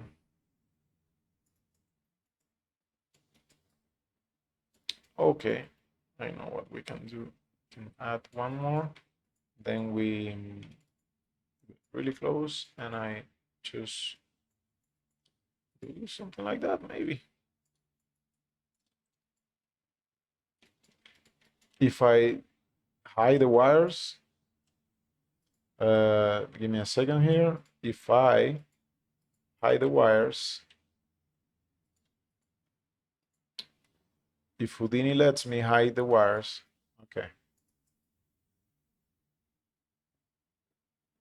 Maybe this one is not, or even this one. Let me see if I can scale these guys down.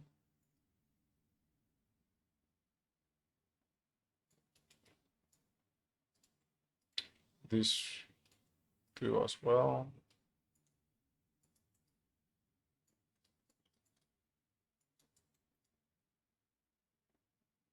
Maybe. Let's just leave that like that for now. About this guy, what can we do about him? Okay, I know what's happening. So what we need to do to fix this is we're having this weird bug again, but this bug is mainly because of then something new that came out in Houdini. I don't think it's modeler's fault. So let me choose. What if I show everything else and I just leave this alone for now? I think we should focus now on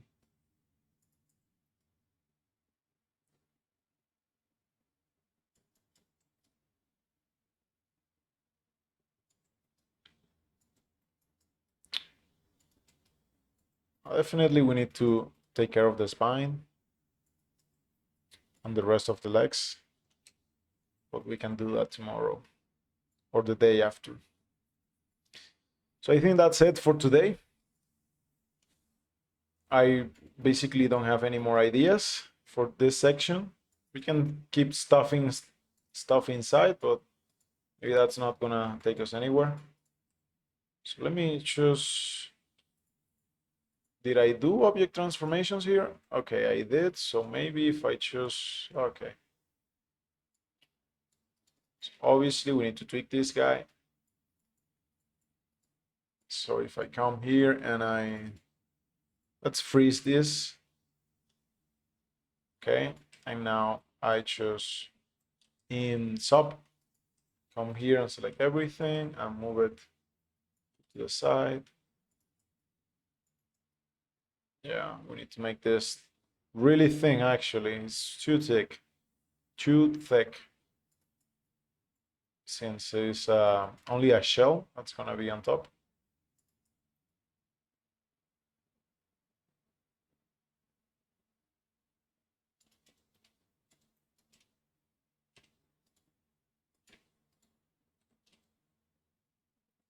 But I think we are getting there. It's definitely gonna take a while for us to finish this guy, but once we're done, we're gonna have a lot of fun rigging it, animating it, rendering it. So yeah. Anyways, guys, thank you all for watching and see you on the next one. Bye.